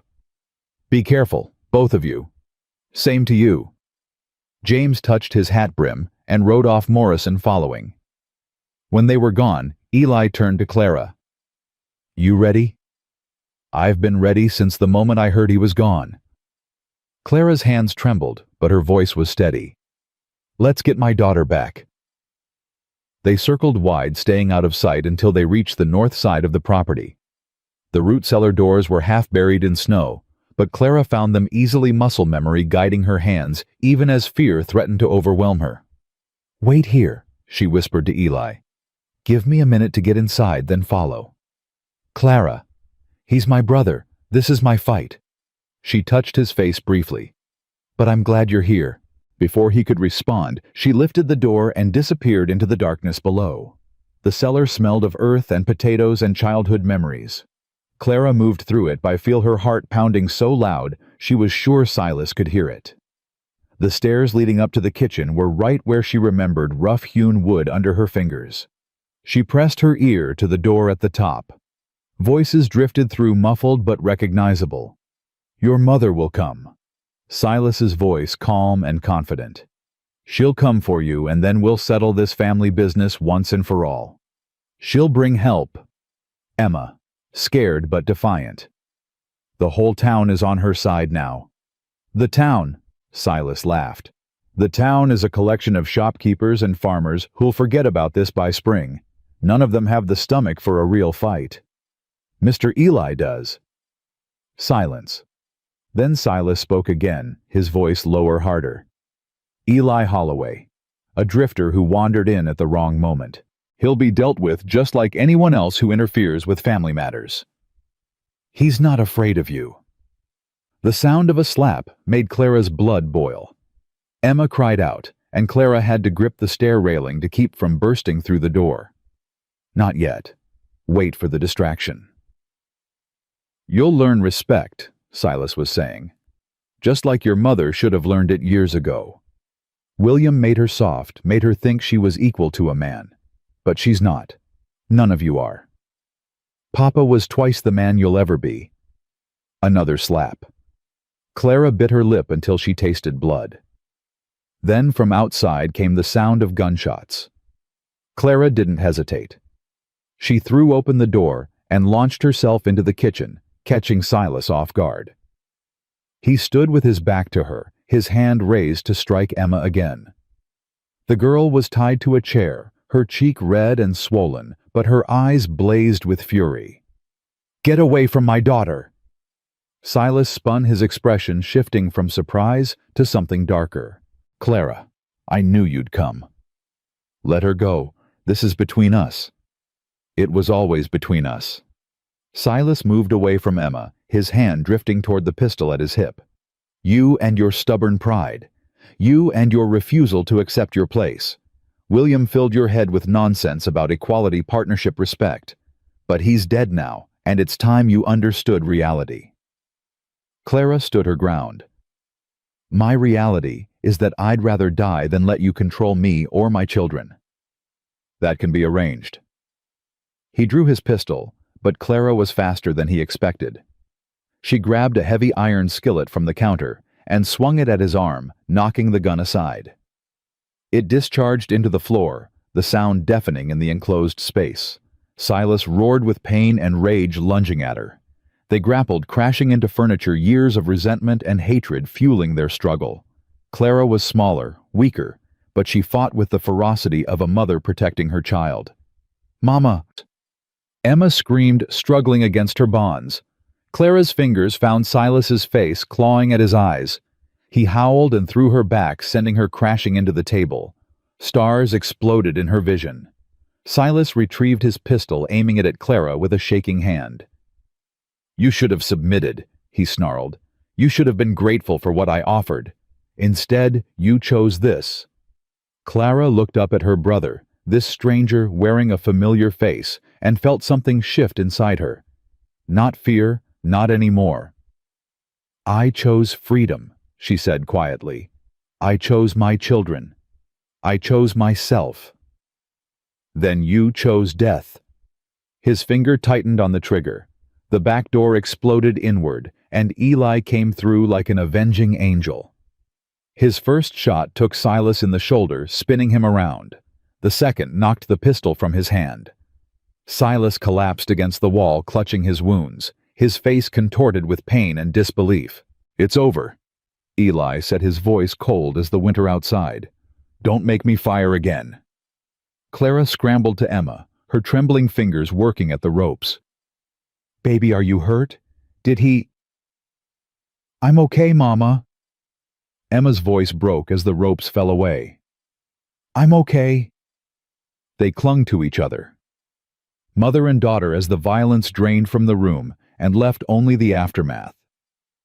Eli kept his rifle trained on Silas, while footsteps thundered on the porch. James Tanner appeared in the doorway, followed by Doc Morrison. Virgil and Colt are secured. Sheriff's on his way. He took in the scene with grim satisfaction. Looks like you didn't need much help after all. I had help. Clara looked at Eli, her eyes shining with tears and something deeper. I had exactly the help I needed. Silas groaned from his position on the floor. This isn't justice. I'm her brother. I was trying to help her. Help.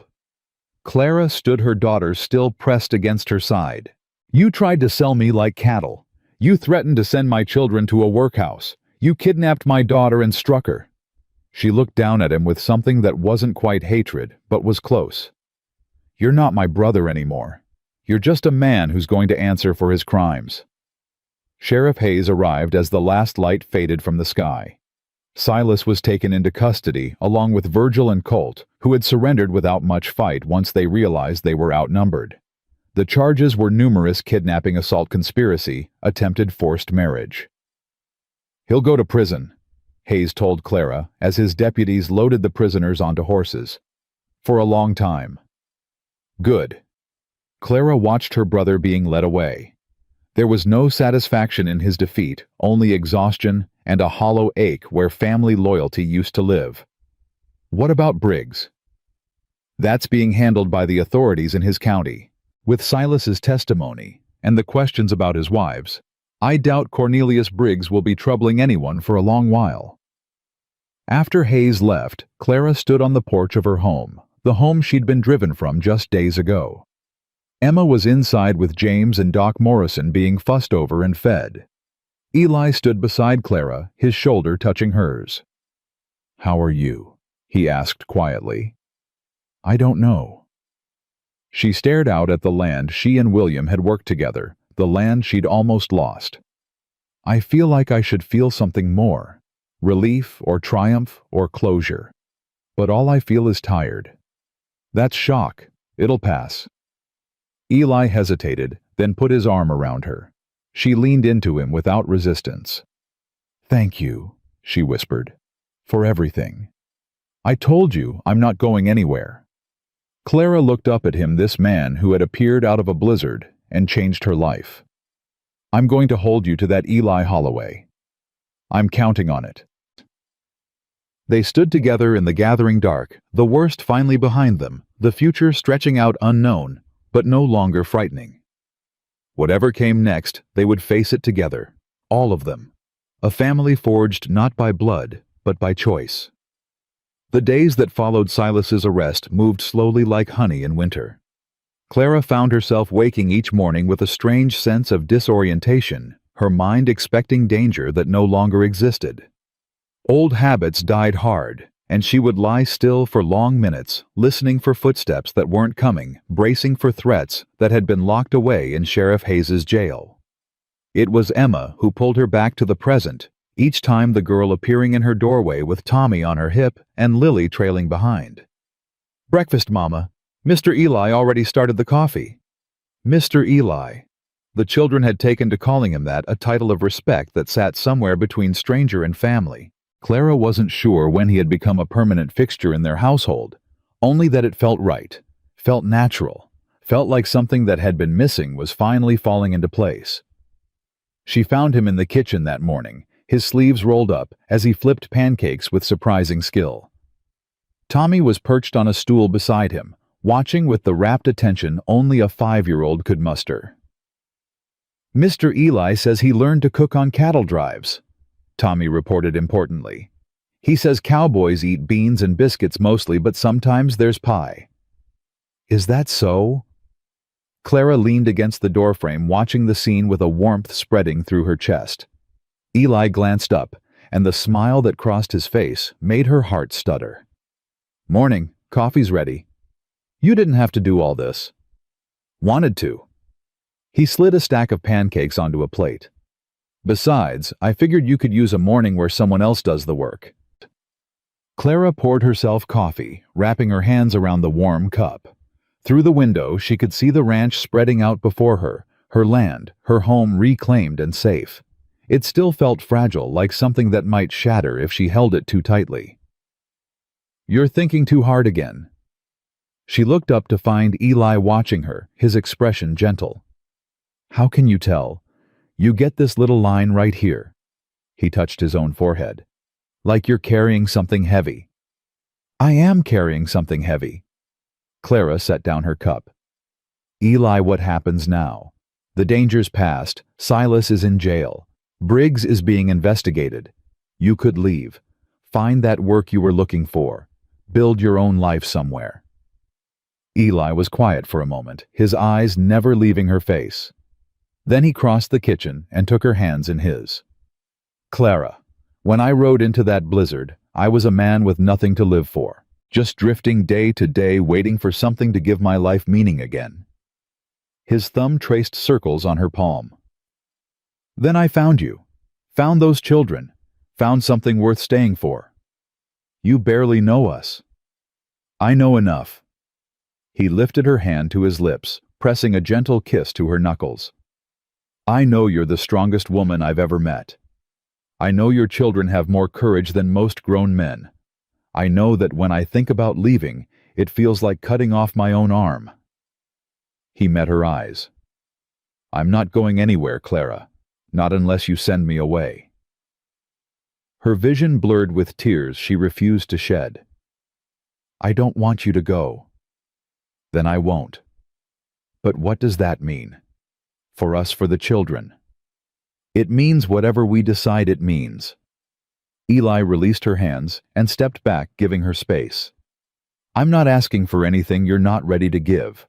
I'll sleep in the barn if that's what's proper. I'll work your ranch as hired help if that's what you need. But I'm staying, Clara. One way or another, I'm staying." Before she could respond, Lily appeared in the doorway, her blonde curls wild from sleep. "Mama, is Mr. Eli making pancakes? I want the ones shaped like stars." The moment broke, but something had shifted between them. A door had opened, and neither of them was going to close it. The weeks that followed established new rhythms for the Whitmore household. Eli threw himself into the work of the ranch with the dedication of a man who had finally found his purpose. He repaired fences damaged by winter storms, tended to the cattle, and slowly restored the property to the thriving operation it had been when William was alive.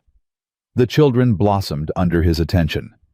Tommy followed him everywhere, peppering him with questions about horses and cattle and what it was like to be a real cowboy. Lily's nightmares, which had plagued her since the night they fled into the blizzard, gradually faded as Eli established a bedtime routine of stories and gentle reassurance. But it was Emma who surprised Clara most. Her eldest daughter, who had been so protective, so suspicious of anyone who might threaten their family, had slowly warmed to Eli in a way that went beyond mere tolerance. Clara found them one afternoon in the barn, Emma perched on a hay bale, while Eli taught her to oil a saddle. "You have to work it in slow," Eli was explaining. "Let the leather absorb it. Rush it, and you'll just make a mess." "Like Mama with her bread dough," Emma observed. "She says patience makes the difference between good bread and great bread." "Your Mama's a wise woman." Emma was quiet for a moment, her hand still working the leather. "Mr. Eli, can I ask you something?" "Anything." "Are you going to marry Mama?" Clara, who had been approaching the barn, stopped short at the question. She pressed herself against the wall, heart pounding, unable to move. Eli's response came slowly, carefully. "That's something your mama and I would have to decide together, Emma. It's not just about what I want." "But do you want to—" Another pause. Then so quietly Clara barely heard it. "Yes, I do." "Good." Emma's voice held a note of approval that made Clara's eyes sting. "Papa would have liked you. He always said a real man protects his family, but he also respects them. You do both." "That means a lot, Emma. More than you know. Just don't hurt Mama. She's been hurt enough." "I won't. I swear to you I won't." Clara slipped away before they could discover her mind spinning with what she'd heard. Emma's approval mattered more than she'd realized. Her daughter had been the hardest to win over the most skeptical, the most protective. If Emma could accept Eli, maybe Clara could finally allow herself to do the same. That evening, after the children were in bed, Clara found Eli on the porch, watching the stars emerge in the darkening sky. She settled into the chair beside him close enough that their shoulders almost touched. "Emma told me what you said in the barn today." Eli went still. "She did. She's protective of me. Wanted to make sure I knew you'd passed her test." "And what test was that?" Clara smiled. "The Emma Whitmore test of character. She's been running it since the day you arrived.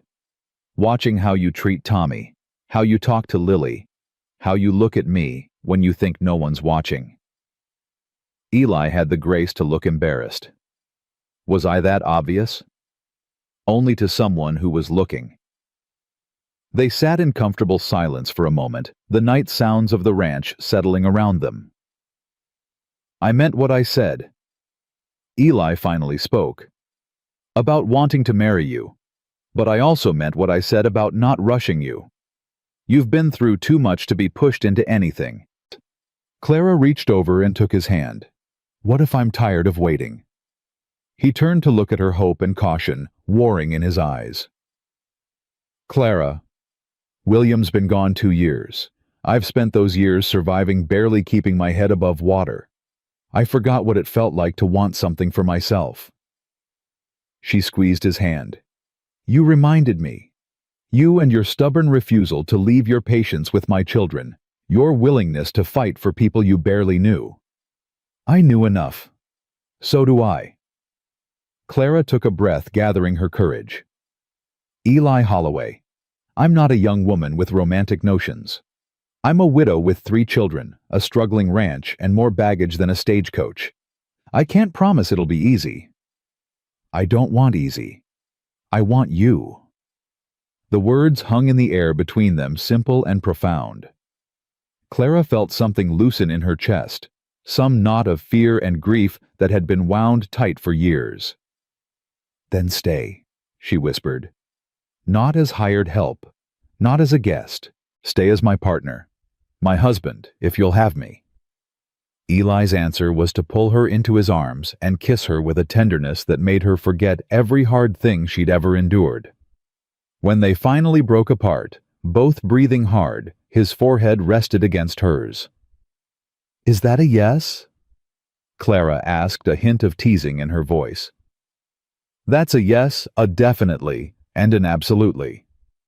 Eli laughed, and the sound was pure joy.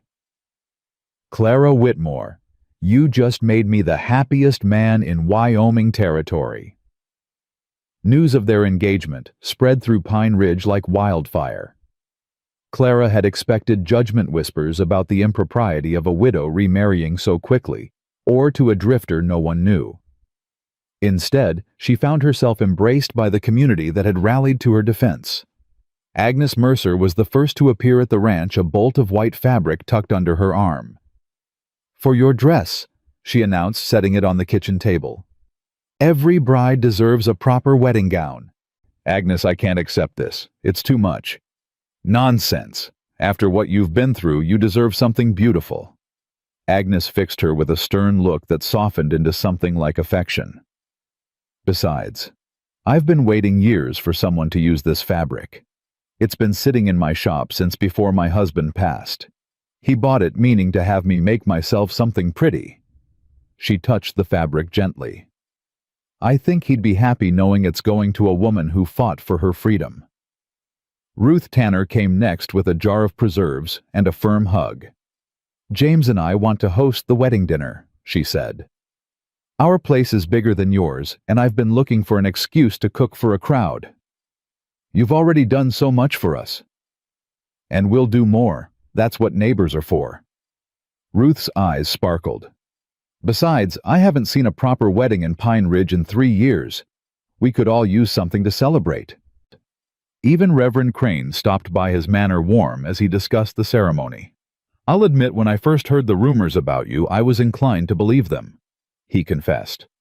"Silas was convincing, and you'd been so absent from town events.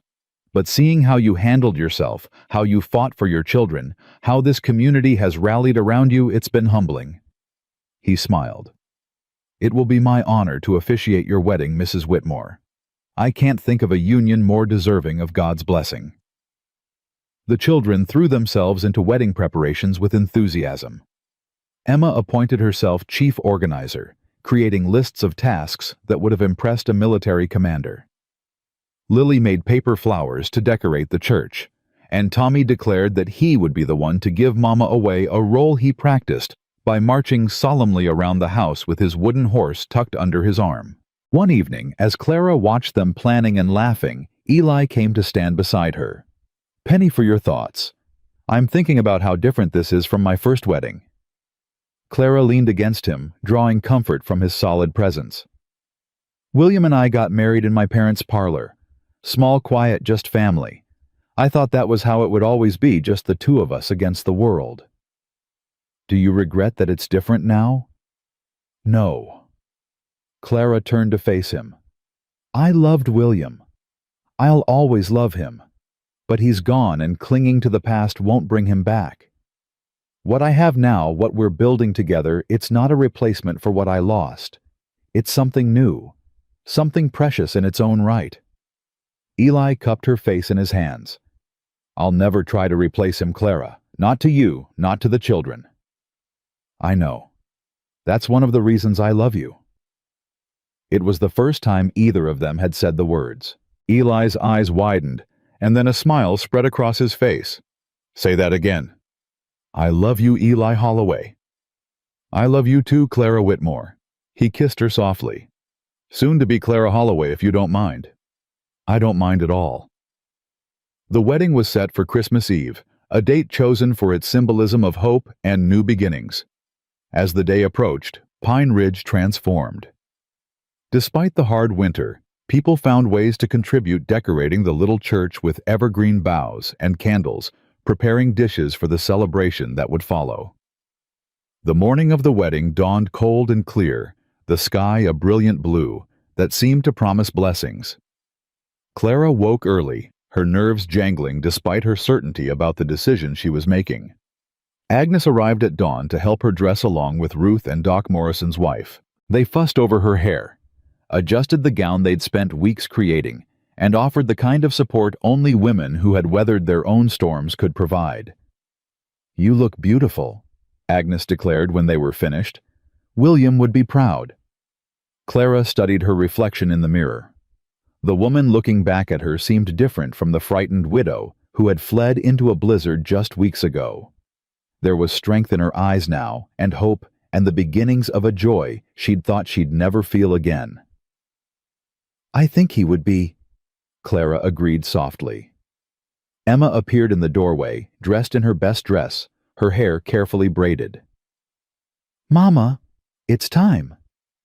At the church, Eli waited at the altar with Reverend Crane, looking more nervous than Clara had ever seen him. His suit was borrowed from James Tanner, and it fit him well enough, but it was his expression that made Clara's heart swell. He looked at her as though she were the answer to every prayer he'd ever whispered. Tommy walked her down the aisle, his small hand clutching hers with fierce determination. Lily and Emma followed as attendants, their faces solemn with the importance of the occasion. The ceremony was simple but meaningful. Reverend Crane spoke of love found in unexpected places, of courage tested and proven, of families forged not just by blood, but by choice. Clara barely heard the words, her attention fixed on Eli's face, on the promise in his eyes. When it came time for their vows, Eli spoke first. "Clara, when I found you in that blizzard, I was a man who'd given up on living. I was just waiting to die one day at a time. You changed that. You and your children gave me a reason to stay, to fight, to believe that there was still good in the world." His voice roughened with emotion. "I promise to protect you, to support you, to stand beside you through whatever storms may come. I promise to love your children as my own. And I promise that as long as I draw breath, you will never face anything alone again." Clara's eyes were streaming as she spoke her own vows. "Eli, I spent 2 years believing that love was something I'd lost forever. That the best parts of my life were behind me, and all that was left was survival. You showed me I was wrong." She gripped his hands tightly. "You rode into the worst night of my life and offered me hope. You stayed when you had every reason to leave. You fought for me and my children when you had nothing to gain." She smiled through her tears. "I promise to be your partner in all things, to stand with you in good times and hard times, to build a life with you that honors both our pasts and embraces our future. I love you, Eli Holloway, today and always." Reverend Crane pronounced them husband and wife, and when Eli kissed her, the congregation burst into applause. Clara could hear Tommy cheering, and Lily's delighted squeal, and Emma's softer, satisfied sigh. The celebration at the Tanner Ranch lasted well into the evening. There was food and music and dancing, the whole community coming together to celebrate not just a wedding, but a victory. The people who had stood against Silas, who had protected Clara and her children, who had refused to let injustice prevail, they were all there laughing and toasting and enjoying the simple pleasure of a happy ending. As the night wore on, Clara found a quiet moment on the Tanner's porch, looking up at the stars. Eli found her there, slipping his arm around her waist. "Mrs. Holloway." She smiled at the name. "Mr. Holloway. How does it feel?" "Like a dream. Like any moment I'm going to wake up and find myself back in that blizzard running for my life." Eli turned her to face him. "That's not a dream. This is reality. You fought for this, Clara. You earned it." "We earned it." "We did." He kissed her forehead. "Are you ready to go home?" Home. The word had never sounded so sweet. They collected the children, who were half asleep from excitement and celebration. Tommy insisted on being carried, his arms wound tight around Eli's neck. Lily walked between Clara and Emma, holding both their hands. The ride back to the ranch was quiet, the children nodding off one by one. By the time they arrived, even Emma was struggling to keep her eyes open. Eli carried Tommy to bed while Clara settled the girls. When the children were tucked in their faces, peaceful in sleep, she found Eli waiting for her in the kitchen. "This is really happening," Clara said softly. "We're really a family." Eli took her hand. "We've been a family since the moment those children decided to trust me. The ceremony just made it official." Clara looked around the kitchen at the home that had been the site of so much pain and fear, now filled with hope and love. The ghosts of the past were still there. William's memory, Silas's betrayal, the terror of that desperate flight through the snow. But they no longer ruled her. "I'm happy." She realized the words feeling strange and wonderful on her tongue. "I didn't think I'd ever be happy again." "Neither did I." Eli pulled her close. "But here we are." Outside, snow began to fall, soft and gentle, blanketing the ranch in fresh white. Clara watched it through the window, thinking of another snowy night that had ended so differently. "Eli, do you believe in fate?" "I believe that sometimes when we're at our lowest, something happens to remind us that the story isn't over yet." He rested his chin on top of her head. "I don't know if that's fate or providence or just dumb luck, but I'm grateful for it." "So am I." They stood together in the warmth of their home, their children safe upstairs, their future stretching out before them like the endless Wyoming sky. The storm was over. The healing had begun. And for the first time in years, Clara Holloway went to sleep without fear. Spring came to Wyoming territory like a whispered promise, melting the snow that had witnessed so much pain and transforming the land into something new. Clara Holloway stood at her kitchen window, watching the first green shoots pushing through the thawing earth, and marveled at how different her life had become. 3 months had passed since the wedding. 3 months of learning to be a wife again, of watching Eli become a father to children who weren't his by blood, but were absolutely his by choice. 3 months of healing. "Mama!" Tommy's voice rang out from the yard. "Mama, come look. The baby cow is standing up." Clara dried her hands on her apron and stepped onto the porch. Tommy was bouncing with excitement near the barn where Eli knelt beside a newborn calf that had arrived during the night. The little creature wobbled on unsteady legs, while its mother looked on with bovine patience. "She's a beauty, isn't she?" Eli called, grinning up at Clara. "First calf of the season. Good sign for the year ahead." Tommy reached out a tentative hand to pet the calf's damp fur. "Can I name her Papa Eli?" The name had evolved over the weeks from Mr. Eli to Papa Eli, a title the children had adopted naturally as their bond with him deepened. The first time Tommy had used it, Eli had excused himself and walked out to the barn where Clara had found him later, with red-rimmed eyes and a shaky smile. "Sure can, partner. What are you thinking?" Tommy considered the question with the gravity only a 5-year-old could muster. "Snowdrop, because she came when the snow was dropping away." "Snowdrop it is." Clara watched them together, her heart so full it almost hurt. This was what she'd dreamed of during those dark months after William's death, what she'd feared she would never have again: a partner, a father for her children, a future worth believing in. Emma appeared beside her, a book tucked under her arm. At 11 going on 40, her eldest daughter had finally relaxed into something approaching normal childhood since Eli's arrival. She still kept a watchful eye on the family, still stepped up when needed, but the desperate tension that had marked her since William's death had eased. "Lily's finishing her letters," Emma reported. "She got through the whole alphabet without crying today." "That's wonderful." Lily's struggles with reading had been a constant worry, but Ruth Tanner had been working with her twice a week, patient and encouraging, and the little girl was finally making progress. "Mama." Emma's voice was hesitant. "Can I ask you something?" "Always." "Are you happy? Really happy, I mean. Not just pretending for us." Clara pulled her daughter close, breathing in the scent of soap and sunshine. "I'm really happy, baby. Happier than I've been in a long time." "Because of Papa Eli." "Because of a lot of things. Papa Eli, yes, but also you and your brother and sister.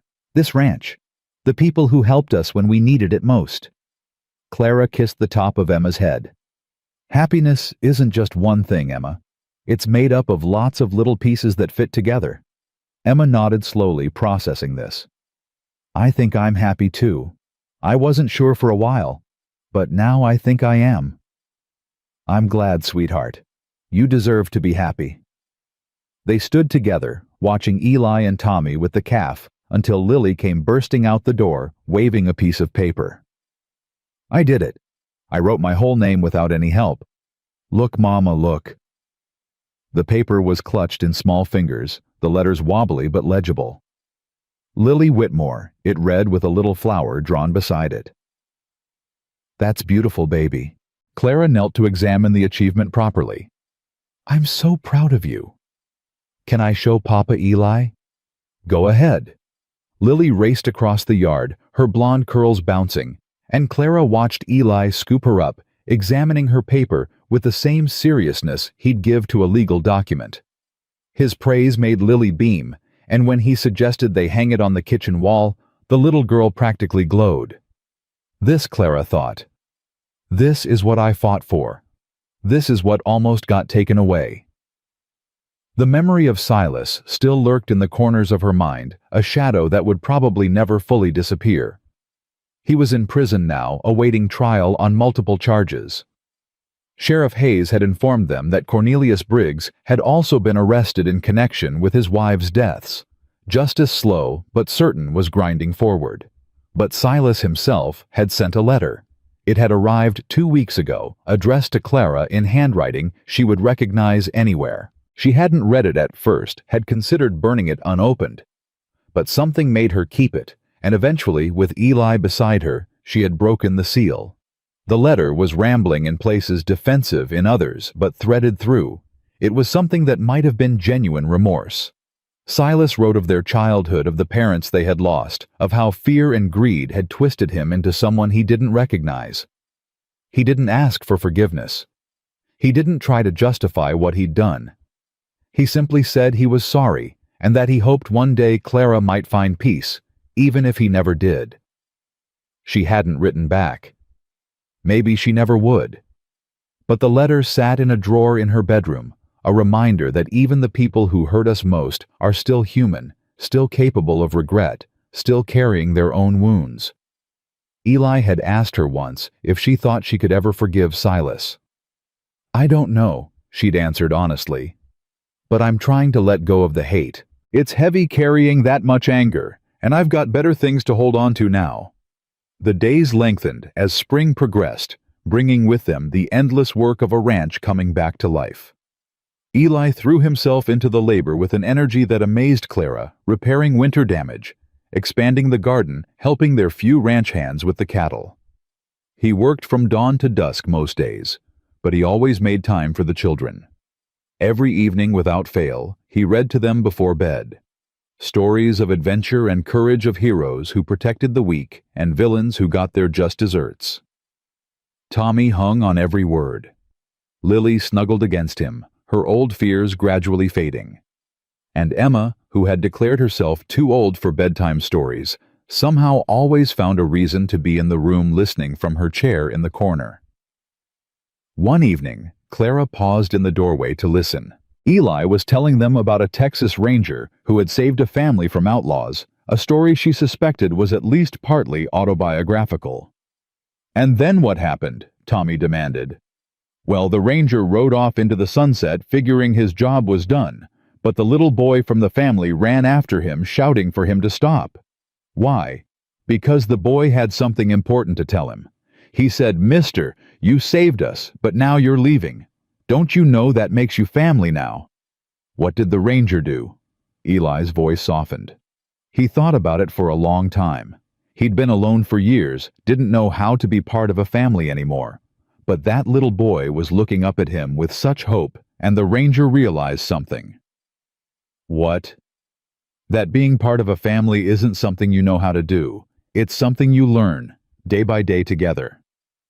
Eli glanced up and caught Clara watching. A smile crossed his face. So the Ranger turned his horse around, went back to that family, and never left again. "That's a good ending," Lily said sleepily. "I think so too, sweetheart. I think so too." Later, after the children were asleep, Clara found Eli on the porch, a habit they'd developed over the months. The night air was warmer now, carrying the promise of summer. "That story," she said, settling beside him, "about the Ranger." "What about it? Was it about you?" Eli was quiet for a moment. "Parts of it. Changed some details, left out others. But the ending..." He looked at her. "The ending is definitely true." Clara reached for his hand. "I'm glad you turned your horse around. So am I."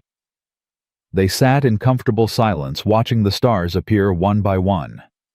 In the distance, a coyote howled, and somewhere in the barn, Whiskey snorted in response.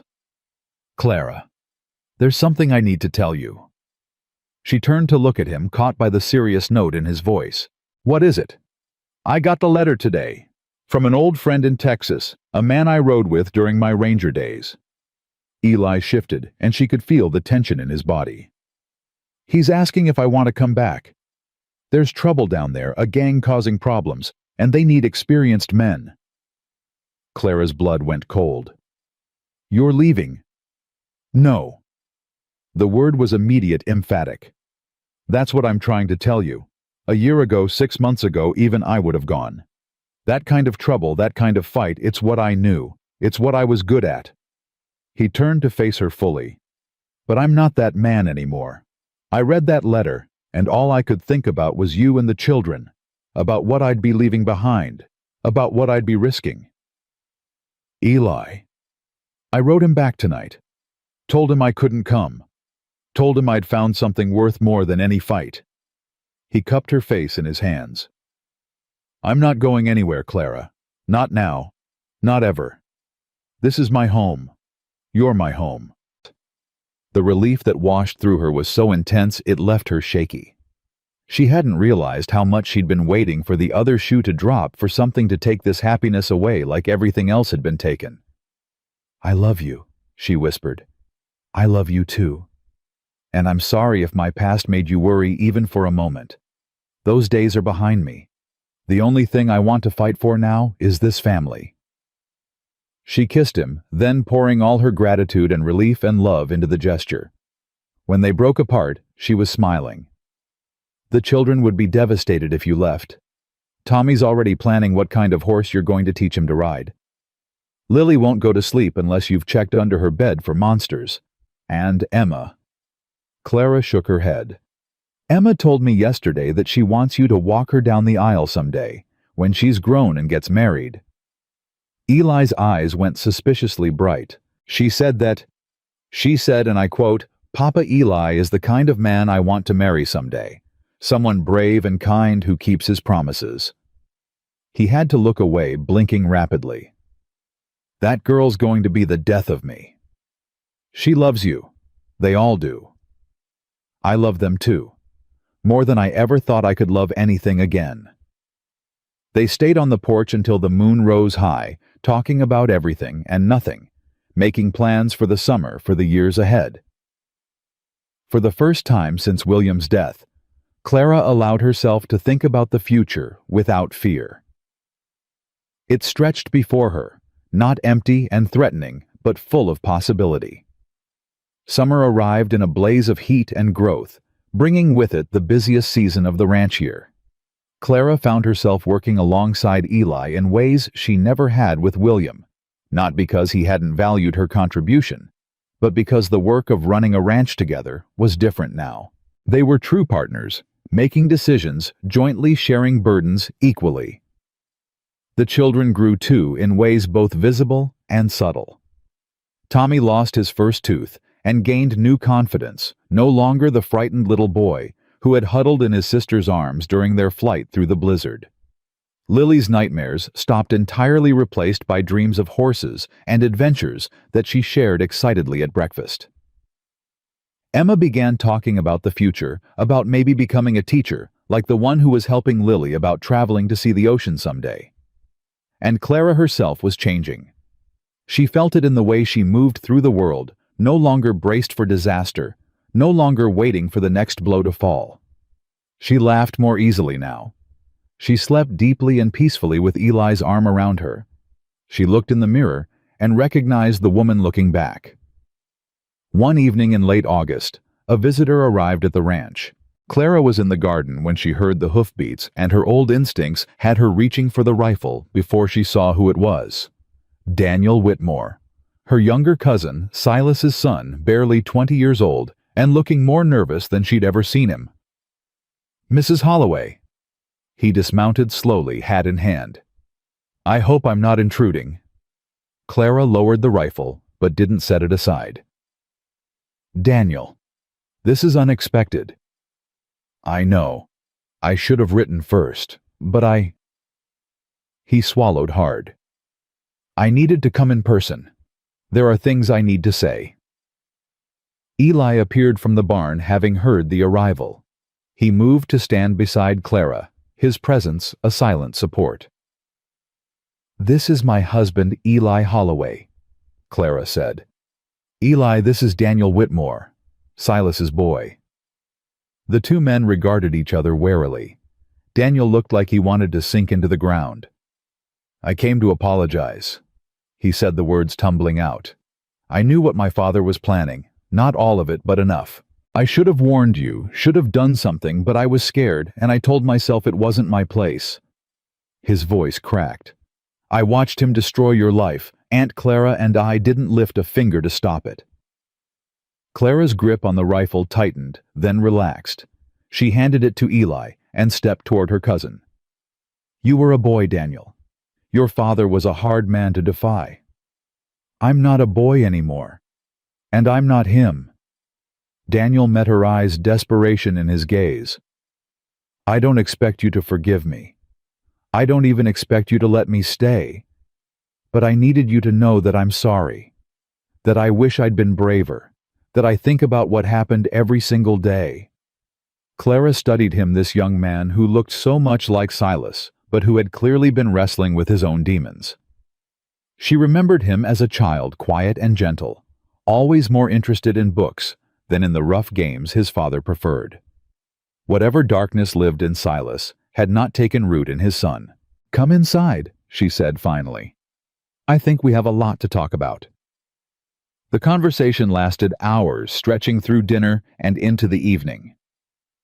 Daniel told them everything he knew about Silas's schemes, about how long the plan had been in development, about the debts and desperation that had driven his father to such extremes. He spoke of his mother, who had died when he was young, and how Silas had never been the same after. It doesn't excuse anything, Daniel said. I know that. But I needed you to understand that he wasn't always a monster. Something broke inside him, and he never figured out how to fix it. Grief can do that to a person, Eli said quietly. Twist them into something they don't recognize. You sound like you know. I do. I came close to losing myself after someone I loved died. If I hadn't heard your aunt scream that night, found her and the children. Eli shook his head. I might have kept drifting until there was nothing left of me. Clara reached for his hand. But you didn't. No, because someone needed me, and that gave me a reason to fight my way back. Daniel looked between them, understanding dawning in his eyes. You saved each other. We did, Clara agreed. And if there's anything Silas's mistakes have taught me, it's that we can't change the past, but we can choose what we do with the future. She faced her cousin directly.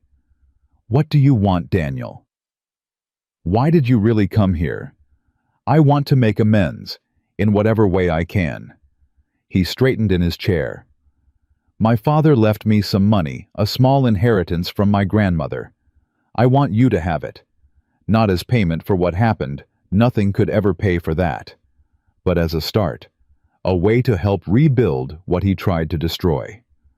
I don't need your money, Daniel. I know, but I need to give it. His voice shook with emotion. Please, Aunt Clara, let me do this one thing. Let me prove that not all Whitmores are like my father. Clara was quiet for a long moment. Then she nodded slowly. I won't take your inheritance. But if you want to help, there's something else you could do. Anything. Stay. Not forever, but for a while. Help us with the ranch. Let my children see that family doesn't have to mean betrayal. She glanced at Eli, who nodded his support. You're young, Daniel. You've got your whole life ahead of you. Don't let it be defined by your father's sins. Daniel's eyes filled with tears. You'd really let me stay after everything. Everyone deserves a chance to prove who they really are. That's what I learned this year. Clara smiled, and for the first time there was no bitterness in it when she thought of Silas. That's what Eli taught me. Daniel stayed. At first the children were wary, especially Emma, who remembered him from before, and associated him with her uncle's cruelty. But Daniel was patient, working alongside Eli without complaint, keeping his distance until trust was earned. It was Tommy who broke through first, as Tommy usually did. He found Daniel in the barn one day, carving a small wooden figure, and watched with fascination until Daniel offered to teach him. You're pretty good, Tommy declared after his own clumsy attempt. Papa Eli makes horses, but yours is a dog. It's supposed to be a wolf, actually. Wolves are scary, but you made it look nice. Daniel smiled his first genuine smile since arriving. "Thanks, partner." From there, acceptance grew. Lily decided Daniel wasn't so bad when he helped her rescue a kitten that had gotten stuck in the hayloft. Emma took longer, but eventually she found him reading one of her books, and they spent an entire afternoon discussing the story. By the time the first frost returned to Wyoming, Daniel had become part of the household, not replacing the family that had been, but adding to the one that was still growing. The anniversary of that terrible night came in December, and Clara found herself standing at the edge of the property, looking out at the land where she had once run for her life. Eli found her there, as he always seemed to find her when she needed him most. "A year ago today," she said softly. "I know. I've been thinking about it too. So much has changed. Sometimes I can barely remember who I was before." Eli stood beside her, solid and warm. "You were brave before. You're still brave now. The difference is that you're not alone anymore." Clara turned to face him. The man who had heard her scream and come running. The man who had stood against her brother, who had helped her find justice, who had become father to her children and partner to her in all things. "I love you." She said the words no longer new, but still carrying all the weight they ever had. "I love you too, hon." He pulled her close. "And I will love you every day for the rest of our lives. That's a promise, Clara Holloway." Behind them, the children's laughter rang out from the house. Tommy was chasing Lily through the yard, while Emma tried to catch them both. Daniel stood on the porch watching with a soft smile. And in the distance, the mountains rose against a winter sky, unchanging witnesses to all the joy and sorrow that had come before. Clara leaned into her husband's embrace and closed her eyes. The fear was gone, truly gone, replaced by a peace she had never expected to find again. She had fought for her children, for her home, for her very life. And she had won. Not because she was special, not because fate had decided to be kind, but because when everything seemed lost, she had refused to give up. Because she had run into a blizzard rather than surrender. Because she had trusted a stranger and let a broken man help put her broken world back together. That night, as the family gathered around the dinner table, Clara looked at each face in turn. Eli, her husband, her partner, her love. Emma, growing into a young woman of strength and grace. Lily, no longer afraid of shadows. Tommy, full of life and laughter. Daniel, finding redemption in service to others. This was her family, not the one she had been born into, not even the one she had first created, but the one that had been forged in the fire of their shared trials, tempered by loss and strengthened by love. Emma caught her looking and smiled.